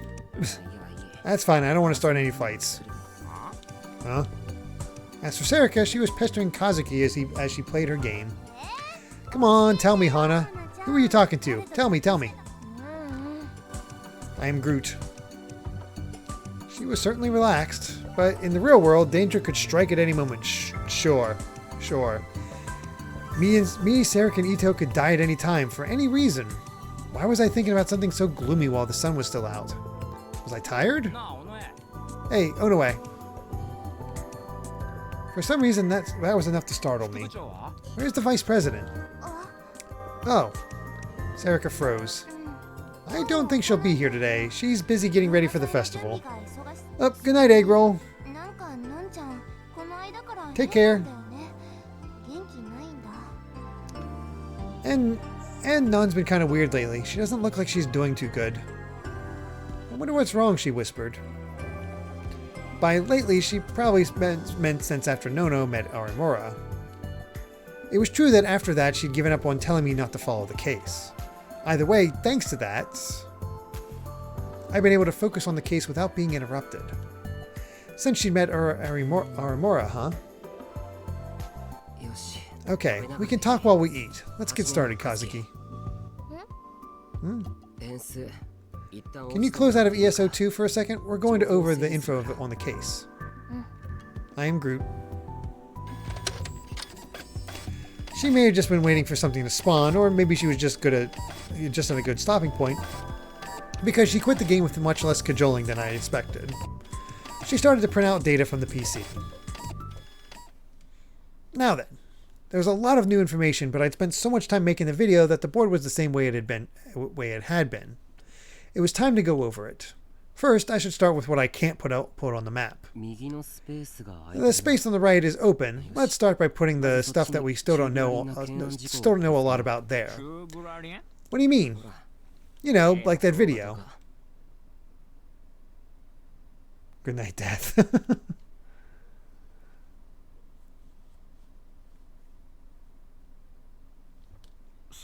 I see. Okay then.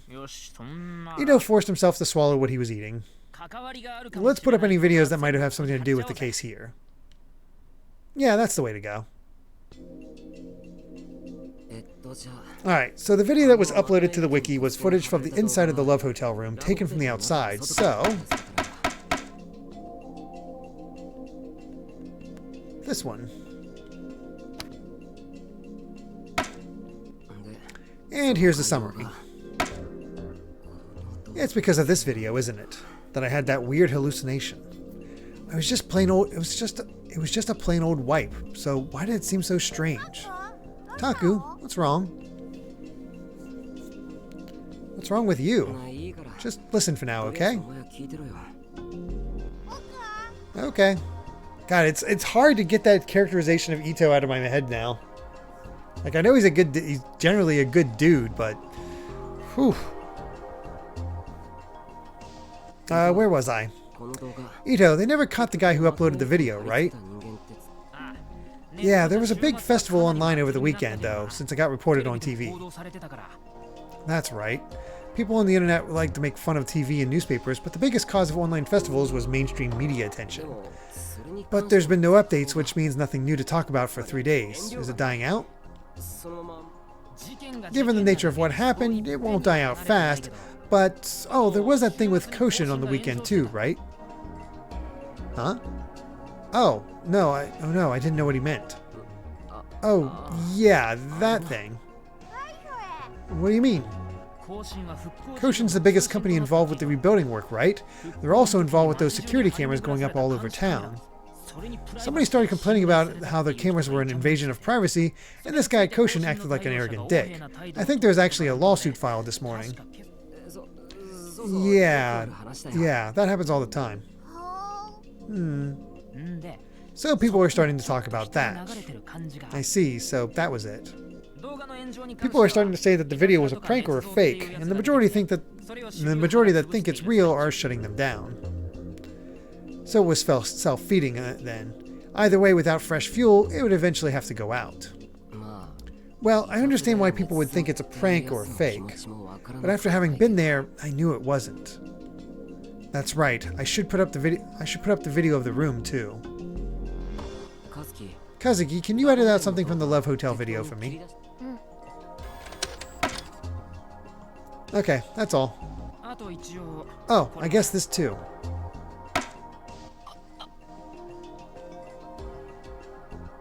Why was he putting that up there? Huh? Why?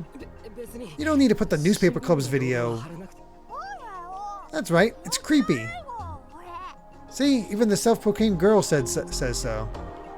Self-proclaimed? What the heck? We don't know what might be related to the case, right? And these stickers might be the key, right? Maybe, but... Listen, they aren't as creepy as you're making them out to be. Come on, I'm putting them up. Damn it. You can only say that because you haven't seen it with its eye open. Well, it hadn't actually opened. Jeez, are you a girl? Boy, the casual sexism. I'm a guy. Fine, fine. There were a lot of sumo stickers in the other images anyway. I shouldn't let it bother me. But I was going to avoid looking at them directly too much.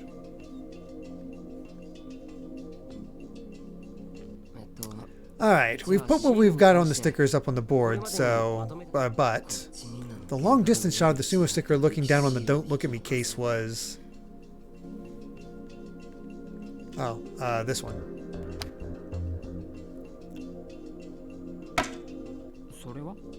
What's that?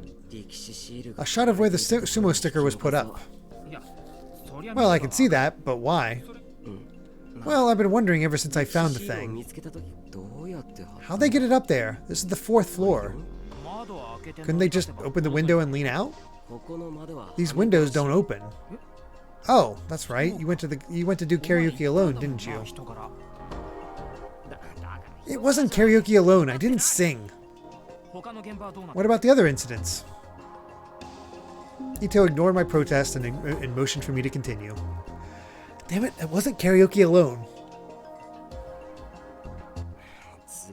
Next is leaky noise, I guess. Oh, we didn't have a sumo sticker for this one yet. When I'd gone to the scene 2 days ago on Sunday, I'd found a sticker on a nearby telephone pole, just like I'd expected. The close-up footage of it is the one I used for the newspaper club video, so... this one.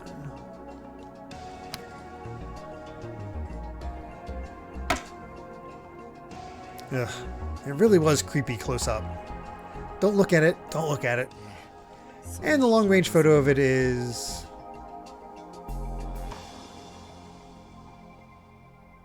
I'd imagine it'd have to be this one because it has a telephone pole and seems to be a back alley. Hopefully that's right. It's kind of hard to tell. Oh no, that's a... No, it's definitely not this. Yeah, I was going to say that's that. I saw the hotel. Has to be this one. At least it was right away when they told me it was wrong.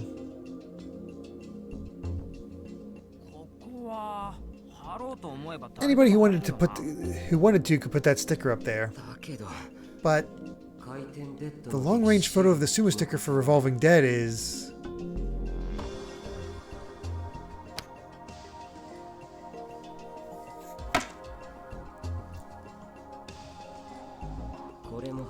This was an outside wall too. There's a window, but it's way out of reach.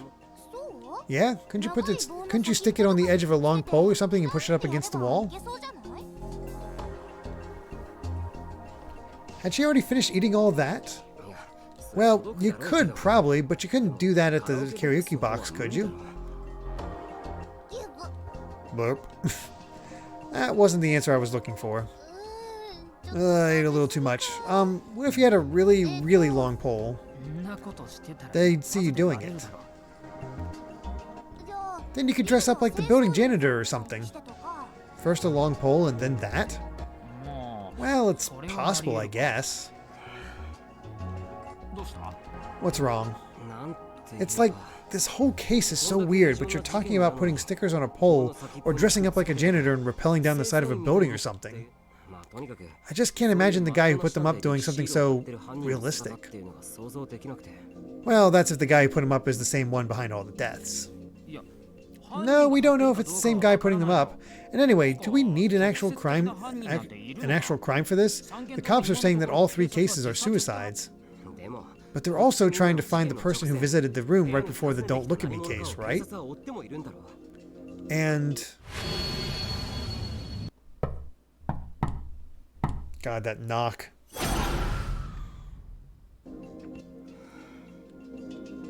I still felt like there was someone on the other side of that door. I feel like it's a message from someone who knows what's really going on. A message? I don't know what Kakita was doing just before he died, but if he was in some kind of abnormal mental state like the last two cases, then something must have caused that, like a drug or something. And then maybe someone who knew about the drug put up the stickers. Why? I don't know, but... I mean, it's just like the first one where the guy cut up his arm and didn't even realize it because he was so, like, hypnotized or whatever. What? What do you think then? What do you think then? Huh? So what was the deal with those stickers around the crime scenes? Let me think. Maybe putting up the stickers was a goal in and of itself? Huh? You know, Batman, right? The heck? An extraordinarily famous American comic book, also the name of heroes in the comic, launched in the 1930s, and as of 2015, there are many cartoons, movies, and... Oh, they're literally talking about Batman. Okay.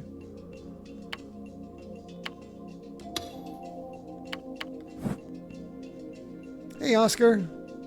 Take care. Hope you sleep well.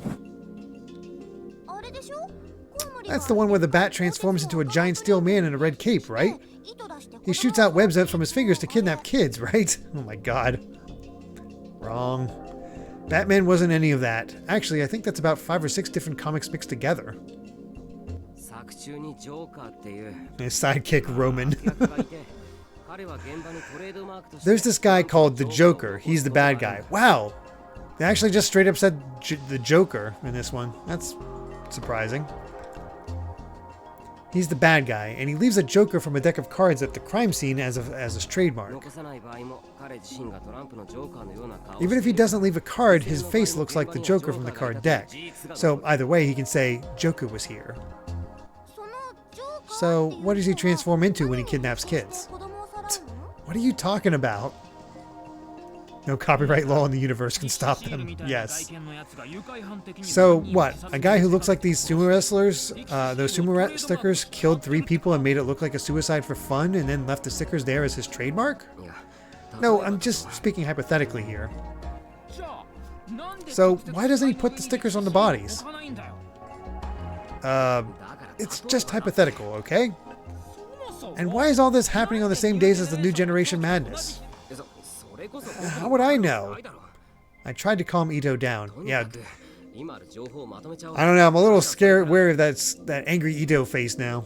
Anyway, let's just go over what we know. We can talk after that. Yeah, so it was the sumo wrestler stickers, right? Yeah, there's been one big thing.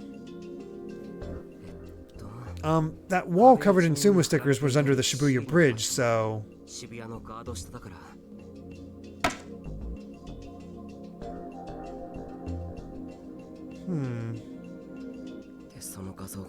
And the picture is...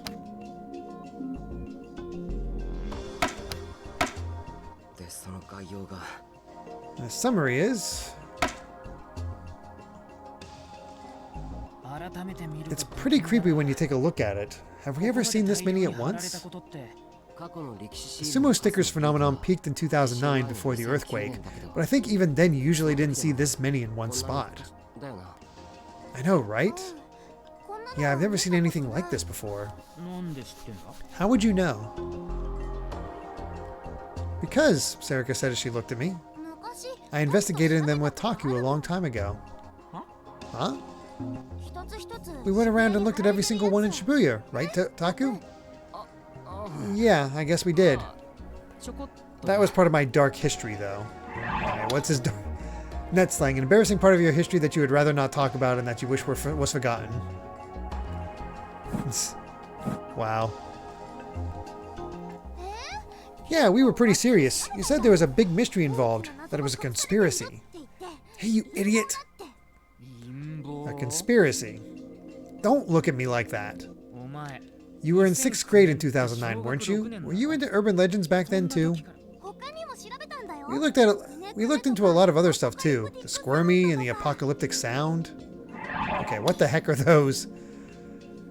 A massive noise of unknown origin has been heard all over the world. It is unknown where it first appeared, but around the year 2011, videos of the sound began to be found uploaded to the internet, some of which were recorded in Tokyo. Many of these videos contain a powerful, low-pitched echoing noise, like two pieces of heavy metal scraping together. The name is said to come from a scene in the last book of the New Testament, the Revelation of St. John, where an angel sounds a trumpet as the world is about to end. I don't know anything about that. Oh, good night, Cat Evie. Whoops. Accidentally did the other one.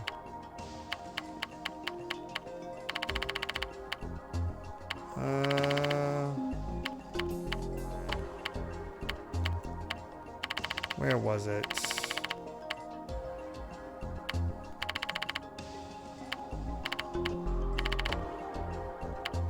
No, I don't think it was Pan. No.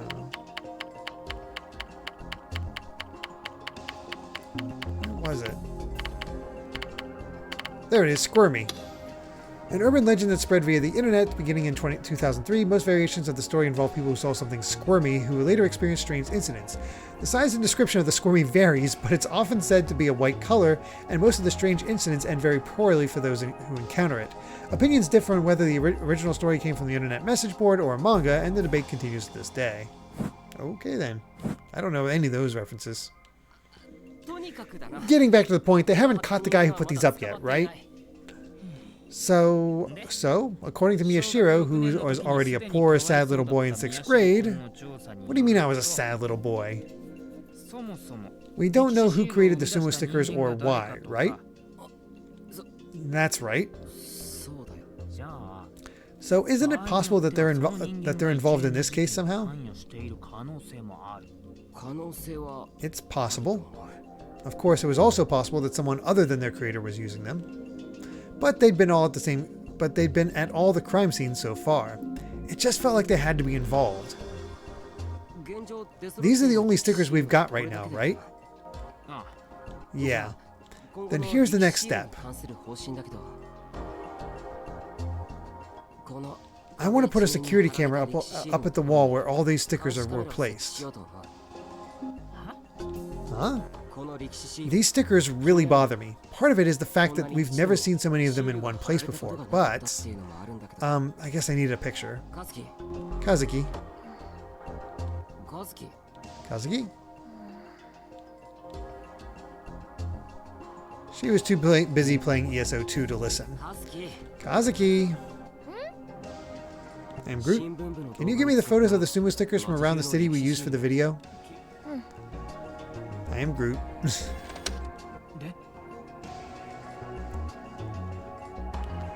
Squirmy is just a large worm on a string. So?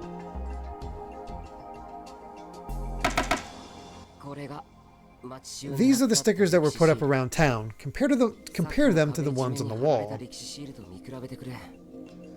I wasn't going to look myself, though. I didn't want to feel sick anymore. Then when I realized this in my room yesterday, I've been staring at them so long I literally felt like I was about to throw up.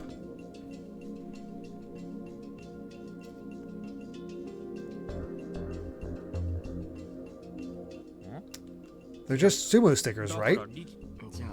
Then look at the ones from the crime scenes. Ito took a careful look at the picture I showed him. Oh. So he saw it then. What? What is it? The design's different. Ito kept his eyes locked on the image. Surprised? I'm not a sad little boy after all, am I? Yes, you are. Okay, time for a lecture. Yup, there are several different sumo sticker designs. This has been the case since they were first discovered. Some have beards, some are crying, some have swollen heads. There are a bunch of them. Because of that, nobody knows which one was the original sticker design. In a sense, these things are graffiti, and in graffiti, it's common for someone to copy another person's work, so this happens a lot. In that case, only the people involved know which is the original and which is the copy. But this time, the stickers on the wall and the stickers found at the crime scene match completely. Then whoever put up the ones on the crime scenes is the same guy who put them up on this wall? No, we don't know that. It might be a coincidence. There are some other stickers around Shibuya with an identical design. Ito sighed, disappointed. What, then? But isn't it weird that there's so many? More than there's ever been. If it is the same guy, then that means this may be where the next crime takes place. And if we could get a video of it happening, it would be the biggest scoop imaginable. That's true, I guess, but are you sure about this? About what? If we put up a camera in the middle of the city without permission, that's an invasion of privacy, right? Shouldn't we at least wait until the next new generation date on the 10th? This is going way beyond what a school club's supposed to do. Don't talk like Kurisu. I am talking like Kurisu. What happens if they catch us? I don't want to get killed. No, I'm telling you, you're too scared of Non, right, Hana?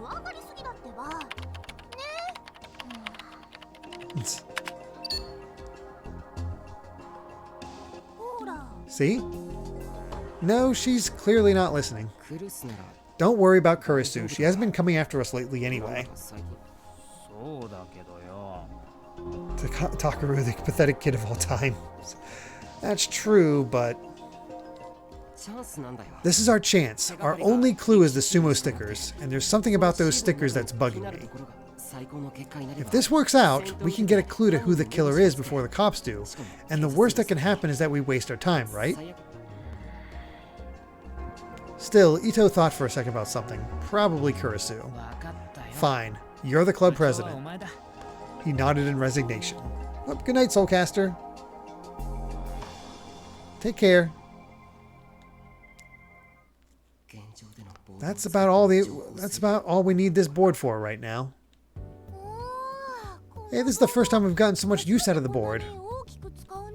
Serika looked at all the papers pasted up on it. You're right. Until now, we haven't really had to go over everything.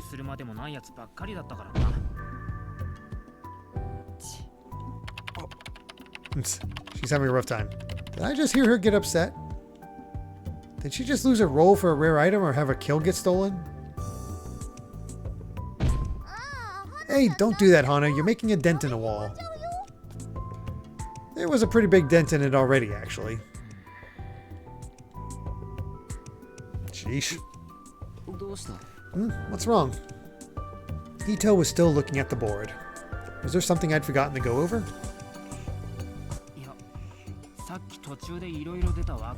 Nothing, just there's a lot of things we don't have answers to, right? Like why this is happening on the same dates as the new generation madness, or why the sumo stickers are found near the scenes but not at the scenes themselves. Did you figure something out? No, that's not it. Ito shook his head. I just realized that because of that, we got a big leg on everybody else. Kay from the Shibuya News realized the thing with the dates, but we're the only ones to notice sumo stickers, right? Has that happened before? That's true, yeah. That just means this is our big chance, right? Yeah, if we don't start thinking of it that way, we may miss out. Ito smiled as if he'd gotten over his doubts. So, what's the plan with the camera? We can't use the club's camera. Want to use yours? Yeah, I bought some motion-activated cameras for home security and ended up with an extra, so I brought it with me. It's got a battery long enough to last until October 10th. Holy crap, that's a good battery. Okay, should we go right now then? Oh, about that. Can you go by yourself? Huh? What are you going to do? I'm going to talk to Arimura. Yesterday I was too busy with that video and the sumo stickers to do it. Ito looked surprised, then fell silent for a moment. Well, I know there's a lot of stuff you want to ask her, but when we met her last week in the student council room, she I don't know how to say it, she seemed a little strange, imposing. Didn't you think she was scary? Yeah? I could tell what Ito was trying to say. Hine Orimura had been a cheerful girl, at least when she was talking to Kurisu. But the second I'd brought up the Love Hotel incident... So you were the Hekiko student who came into the room. Everything about her changed. Her voice was flat and emotionless, telling me nothing about what she was really thinking. And... I feel like we're going to get a lot of use out of this scene.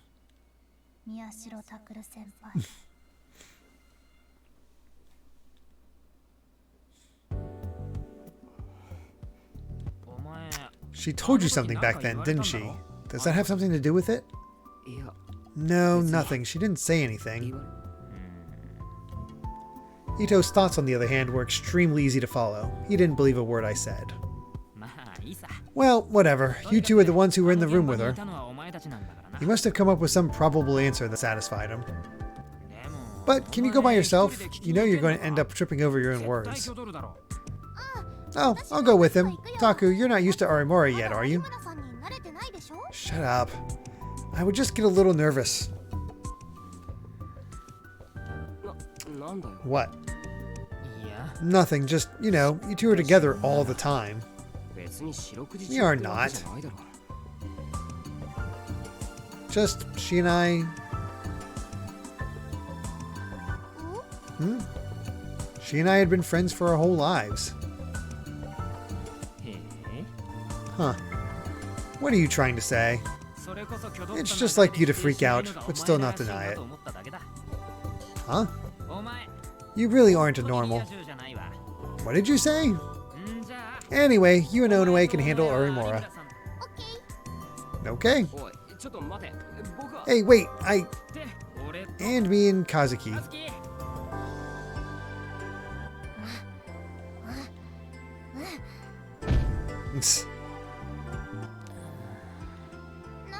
She says a huge swarm of enemies just popped up and killed her. An MPK maybe? Okay, I do not know MPK. Monster player character killer. Actively luring a monster to another player and causing the monster to attack and kill them. Is considered seriously bad manners. Did not know that.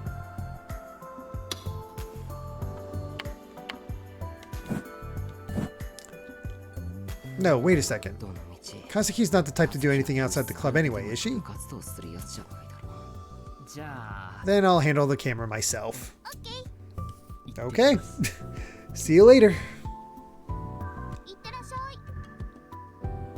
Ito silently took the bag with the camera in it from me and said, "Some guys have all the luck." With those mysterious words, he disappeared into the hallway. What's wrong with Shin?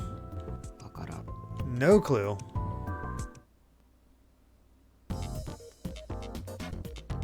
Let's see.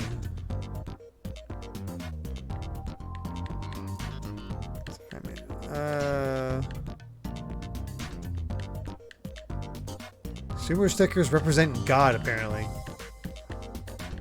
At least according to this person.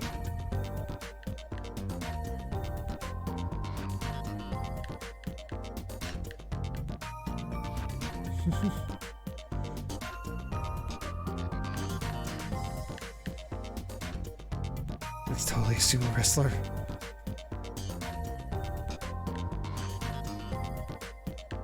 I mean, Japanese in real life saying what God is. Sheesh.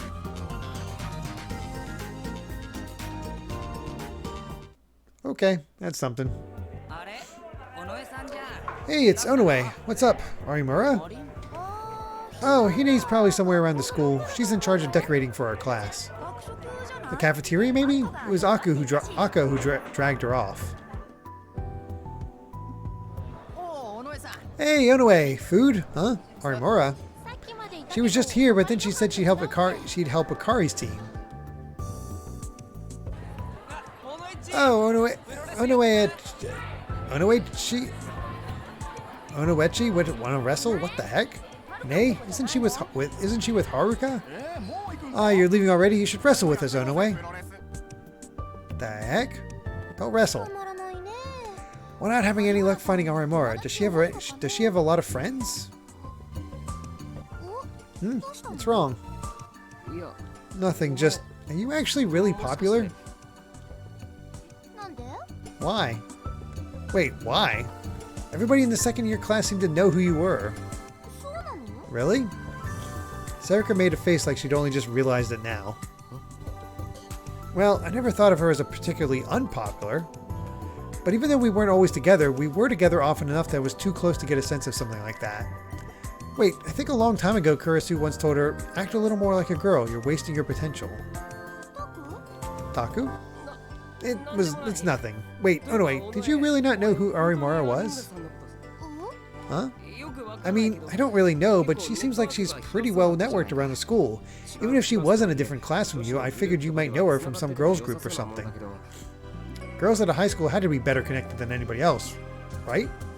さあ。私 I don't know. I never really thought about class groups or anything like that. あまり意識したこと That makes sense. もう少し女の子らしく振る舞いなさい Act a little more like a girl. 何 What? それ？ What? Are you serious? I suddenly heard a voice I remembered. 今の Was that? I looked next to me and saw that Serica was clinging to the window glass and looking down. I looked down and saw someone I knew walking with a group of girls towards the school gate. 急ごう Let's hurry. Found her. いや違う違う。 No, I told you, I didn't actually tell him I liked him. えー But you guys are sharing an umbrella, right? You're walking through Shibuya on a rainy night. Knowing you, Akko, or actually knowing how you feel about the guy, it's only a matter of time. 告白やっぱそう思う？ You think so too? ロールキャベツ系女子だ。 You're a cabbage roll girl after all. What the heck is that? A cabbage roll girl. A girl who may seem shy at first glance, but who can become extremely forceful when it comes to getting what she wants in love. The name comes from a Japanese cabbage roll, which is spiced meat wrapped in cooked cabbage. It's said that the peaceful cabbage on the outside hides the vicious carnivore that lurks within. Okay. That's a phrase I definitely didn't know. 嘘。 No way. Is Akko a cabbage roll girl? 買い出しか Are な？ they going to pick up some supplies? Arimura is walking through the yard with two people who looked like they were her friends. Just like Serica said, she wasn't helping with the decorations in the yard. She was heading straight for the gate. 話しかける？ Should we talk to her? Yeah, no. いやちょっと Actually, give me a second. I needed to get ready. What should I ask? What happened in the hotel, of course, and what did she mean about what she told me? はるかはどうなの？ What about you, Haruka? With Izozaki? あれ？ Oh, didn't I tell you? Haruka's real close with Shirai right now. 嘘。 No way, I had no clue. How? いや、そこ No, it's not that big of a deal, really. So, how'd it happen? Tweeter. He's big into Hekihobot, and I retweeted a picture from it. 私、はるかもロール So you're a cabbage roll girl too, huh? I had no idea. So many cabbage rolls. あったとかじゃない。 My god. 偶然 No, it wasn't planned. It was just a coincidence. タク？ Taku, they're leaving. I know, but what's with this huge gap? 私 Man, I'm so happy. I just feel so great. She was nothing like the girl I'd seen in the hotel room or even in the student council room. She was just a normal teenage girl. And if you ask me, one of the worthless ones who loved to talk about things that didn't matter.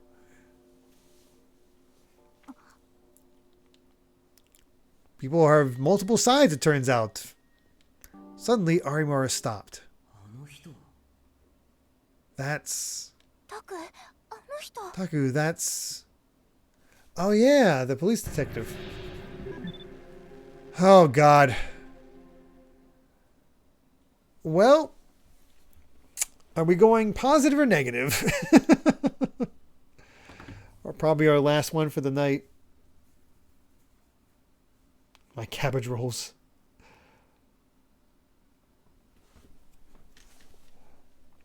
I guess that's the other thing, is that if people are still up for positive or negative was, or just skipping, like Soy Sauce suggests. Should we see him or should we not worry about him?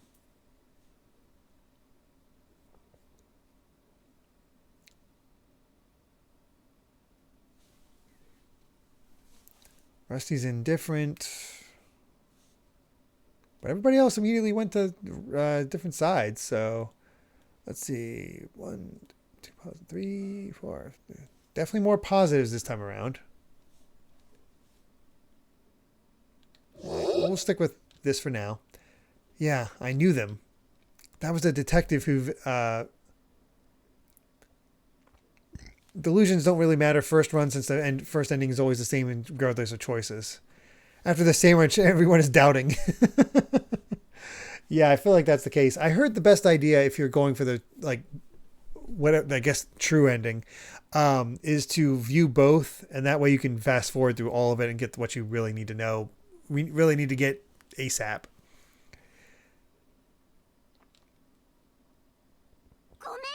Sorry, I've got to take care of something. Can you get the stuff for me? Arimura suddenly bowed to the other two. They seemed about to say something, but they must have seen the detective and thought better of it. We'll text you later. They left.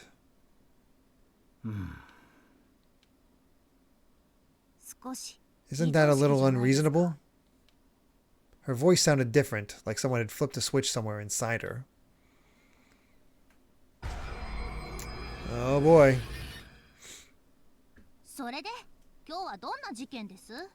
So, what kind of case is it today? Case? What was going on? An advance notice has been sent to the jewelry exhibition that's being held in the Hikariwo tomorrow. Could it be... Okay, at least this one's funny. At least this one's funny. Could it be the Phantom Thief Lomangiga? The hell? Indeed. What? I couldn't follow the conversation at all. This time, we can't let him get away. Sheesh. I wish he'd think about my schedule before he started sending out advance notices. Please, help us. I just went through all that mess at the Love Hotel. You don't give a girl a break, do you? I do feel bad about it, but we can't solve this case on our own. Oh, fine. You owe me some delicious cabbage rolls, though. Deal? She's gonna eat her friends. Cabbage rolls? Well, if that's all you want, then sure. Thanks. Arimura took the suitcase he offered her and got in the back seat of his car. The door closed shut. But the detective was still standing next to the car. The backseat windows were heavily tinted and I couldn't see inside. The car was shaking a little. What's she doing inside, I wonder? Something naughty? Of course your mind would go there. Maybe there was some nasty old politician inside the car and he was pawing all over Arimura. The thought made me sick a little. Why was that your first thought after hearing about a phantom thief? Oh my god. Huh? But that guy's a detective, right? Not all detectives are good guys. Maybe he was threatening Arimura and forcing her to do bad things to make money. Where did you get that from that conversation? I gulped and tried my best not to throw up. 5 minutes passed as I stood there and watched. The detective stood there the whole time. I'm pretty sure Takaru is an idiot. And then the back seat opened. When we saw how Arimura was dressed, both Serika and I fell silent. Ta-da! I'm all set. Huh? What the heck? Was she cosplaying a naughty policewoman? Her uniform came complete with a miniskirt. So she'd been changing clothes in the back seat of the car? You're looking pretty good today. Miniskirt investigator Hane. Oh my god. Thought they were gonna have her be, you know, this cool, like, detective type thing, like we have in Persona. And nope, it's miniskirt investigator because Takaru is an idiot. Thanks for the compliment. Alright, it's off to the crime scene.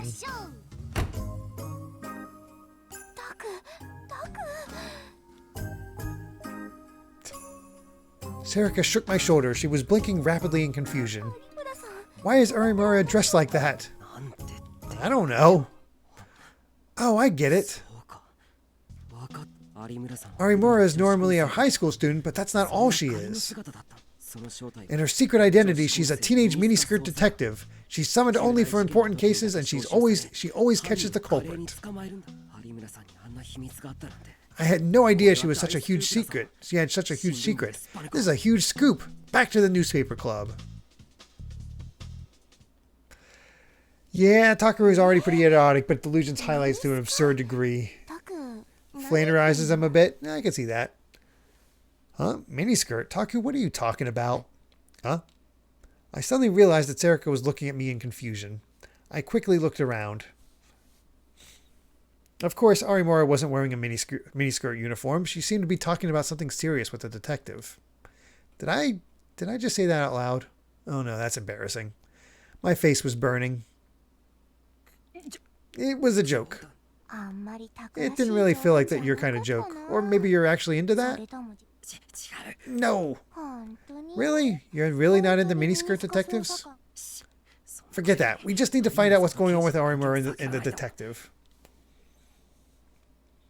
Serika was looking at me with cold eyes, but I quickly turned my attention to Arimura's conversation. Sorry, but I don't have a lot of time. I didn't tell them I was a detective, so I hope that's good enough.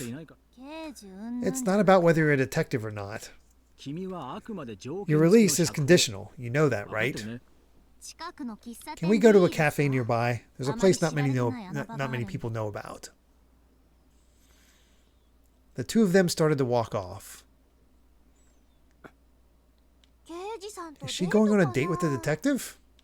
Of course not. They're just talking about the case. Serika. Nice. As I stood there in thought, Serika brought her face right up to mine. It was too close, and if other students saw, they'd get suspicious. And she smelled good, so I wanted her to stop. Jeez. What do we do, Taku? I want to hear what they have to say. I pushed her face back just a little and looked toward the direction they'd gone off in. Should we go then? Yeah, she said a nearby cafe, which means even after being damaged by the earthquake, Shibuya was still a mecca for fashion and culture. There were a number of cafes, even just around Hekiho Academy.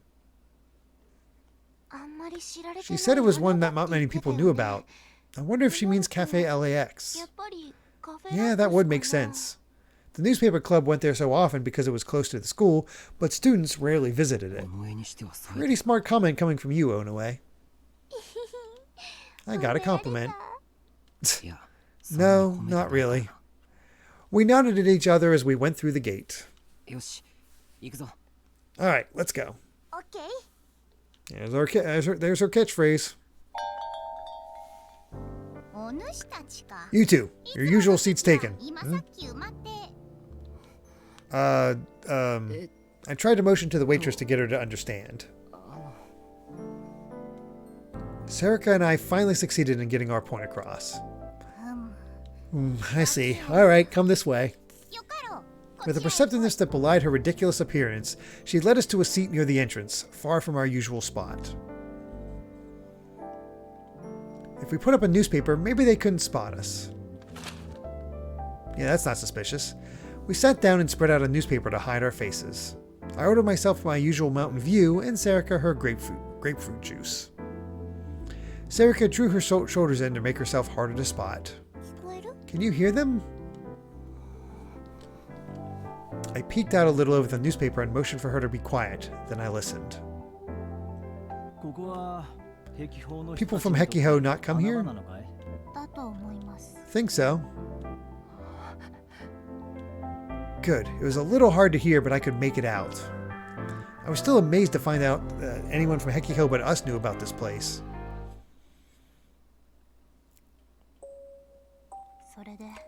So what's this about? I'm cooperating with the interrogations. I just realized this a moment ago, but you're a very different person at Hekiho, aren't you? Arimura frowned a little. You're talking during the interrogations now, but you're continuing to be completely passive, I'm told. By interrogations, he must mean that they were asking her about what she was doing at the Love Hotel.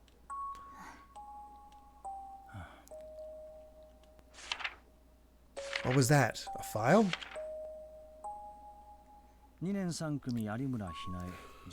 Excuse me. Oh, I do not like grapefruit at all either. Hine Orimura, Class 2-3, came to Hekiho Academy in 2014, head of the literature club, chipper and sociable. Average grades, no arrest record, no trouble with the authorities at school. This is what the school gave us on you. Besides you, Best dies, you. That's an unfortunate mistake. Besides you and a basic profile the police built, we know nothing about the case. Since you keep telling us you don't remember anything. The detective leaned back in his chair. I couldn't see his expression from here, but I could guess that he was frowning. Could you at least be as sociable as you are at Hekiho? The police are doing everything they can to... That's a lie. Her words were sharp. Arimura was glaring at the detective, as if she found his presence extremely unpleasant. That's right. I'm sorry. The detective bowed his head just a little. I couldn't see his expression. What? I and the person helping me are doing everything we can to solve this case. If nothing else, we're not your enemies. Arimura fell silent for a moment, as if considering his words. What were they talking about? I'm not deliberately being uncooperative with the investigation. I just can't answer the question. When I say I have no memories of what happened before, during, and after the incident, I'm telling the truth. So is there anything else you can tell us? For instance, about your relationship with Hironori Kakita, the murder victim? My heart started beating faster. Taku? The murder victim? The police had declared the Love Hotel incident revolving dead a suicide. I leaned forward even more. I couldn't afford to miss a word of this. By us, you mean yourself and that other person, correct?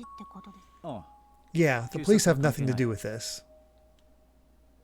Arimura thought for a second. Kakita was helping me. Helping you? With that issue? Yes, of course. We would sometimes meet in a place where we could be anonymous and exchange information. How did you meet him? What's wrong? He was a friend of my brother's. Wasn't your brother caught in the earthquake and... Stop it. My brother, my family, has nothing to do with this. Arimura's voice sounded genuinely pained. The detective fell silent for a moment, allowing her words to echo through the room. All right.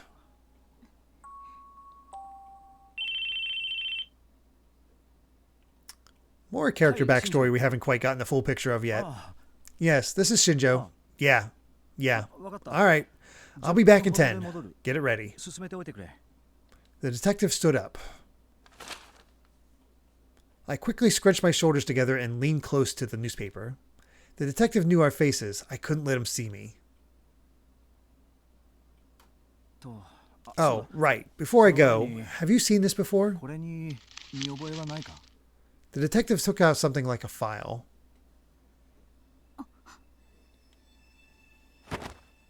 And Arimura jerked backwards and looked away, frowning. What's wrong? I know it, but I don't like that sticker. Did she say sticker? What about it? She was still looking away as she spat out the words. You're aware that the video taken of the scene in the hotel was uploaded to the internet, right? It seems it was uploaded from a free Wi-Fi spot in Shibuya, and we still haven't found the guy who did it, but this sticker was placed right where we believe the camera had to have been. Do you know anything about it? No, not really. Just that it's creepy. You see them all over town, right? Close that thing up, please. Arimura refused to look at it. The detective put it away. I'm sure. There's no way this thing has anything to do with the case. This time, he turned to go for real. From now on, please try to be a little more cooperative with the guys at the station. I told you there's nothing I can say to them. You don't have to tell them anything, but some of the brass aren't happy with your conditional release. They prefer to do things by the book. If you're so chipper and cheerful at Hekiho, it should be easy for you, right? Arimura sighed a very exaggerated sigh. Just so we're clear, it's really hard for a teenage girl to act like a teenage girl these days, you know?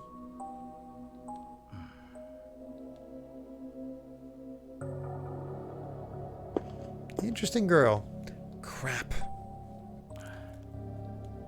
Good, they didn't spot us. By the way, there are no others like you as of now, right? Nope.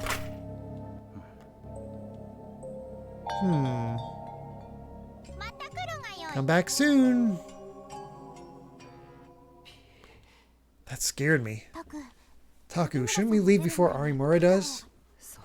You're right. Things could get complicated if she caught me listening in. I paid for our drinks and headed for the exit. Come back soon. Just as I was able to leave. Whatever happens, it isn't my problem. Arimura was all the way in the back, but I could hear her voice clearly. October 6th, 2015, Tuesday. 9 p.m. in front of Shibuya Station.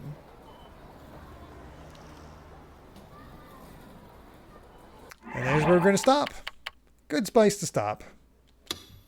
I wanted to get through that scene because it felt like it didn't make any sense to leave it, in between. But yes, we have reached chapter 2 of, I believe, 11 Soy Sauce said. And they should theoretically go quicker from this point on. We'll see how it all goes, but more mysteries abound. We're getting closer to the date of the 4th murder.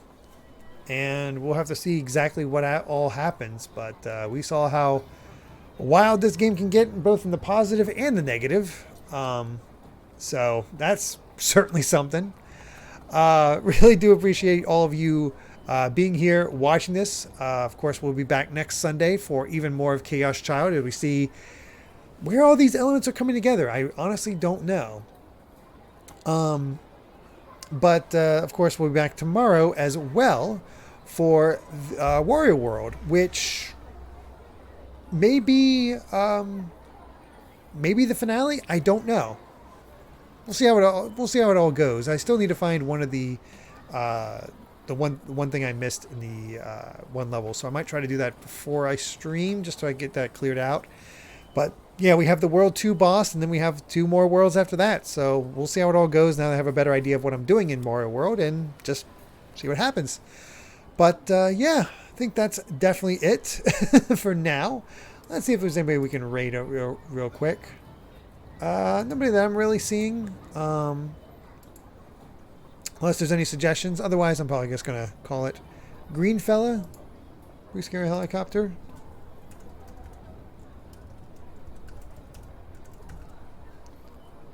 Playing Mario Party 8. Interesting. And let's go with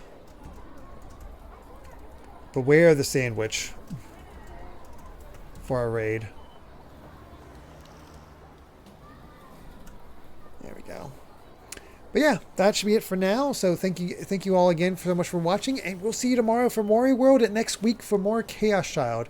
Hope you all have a wonderful week, and we'll see you all soon. Till then, everyone. Bye.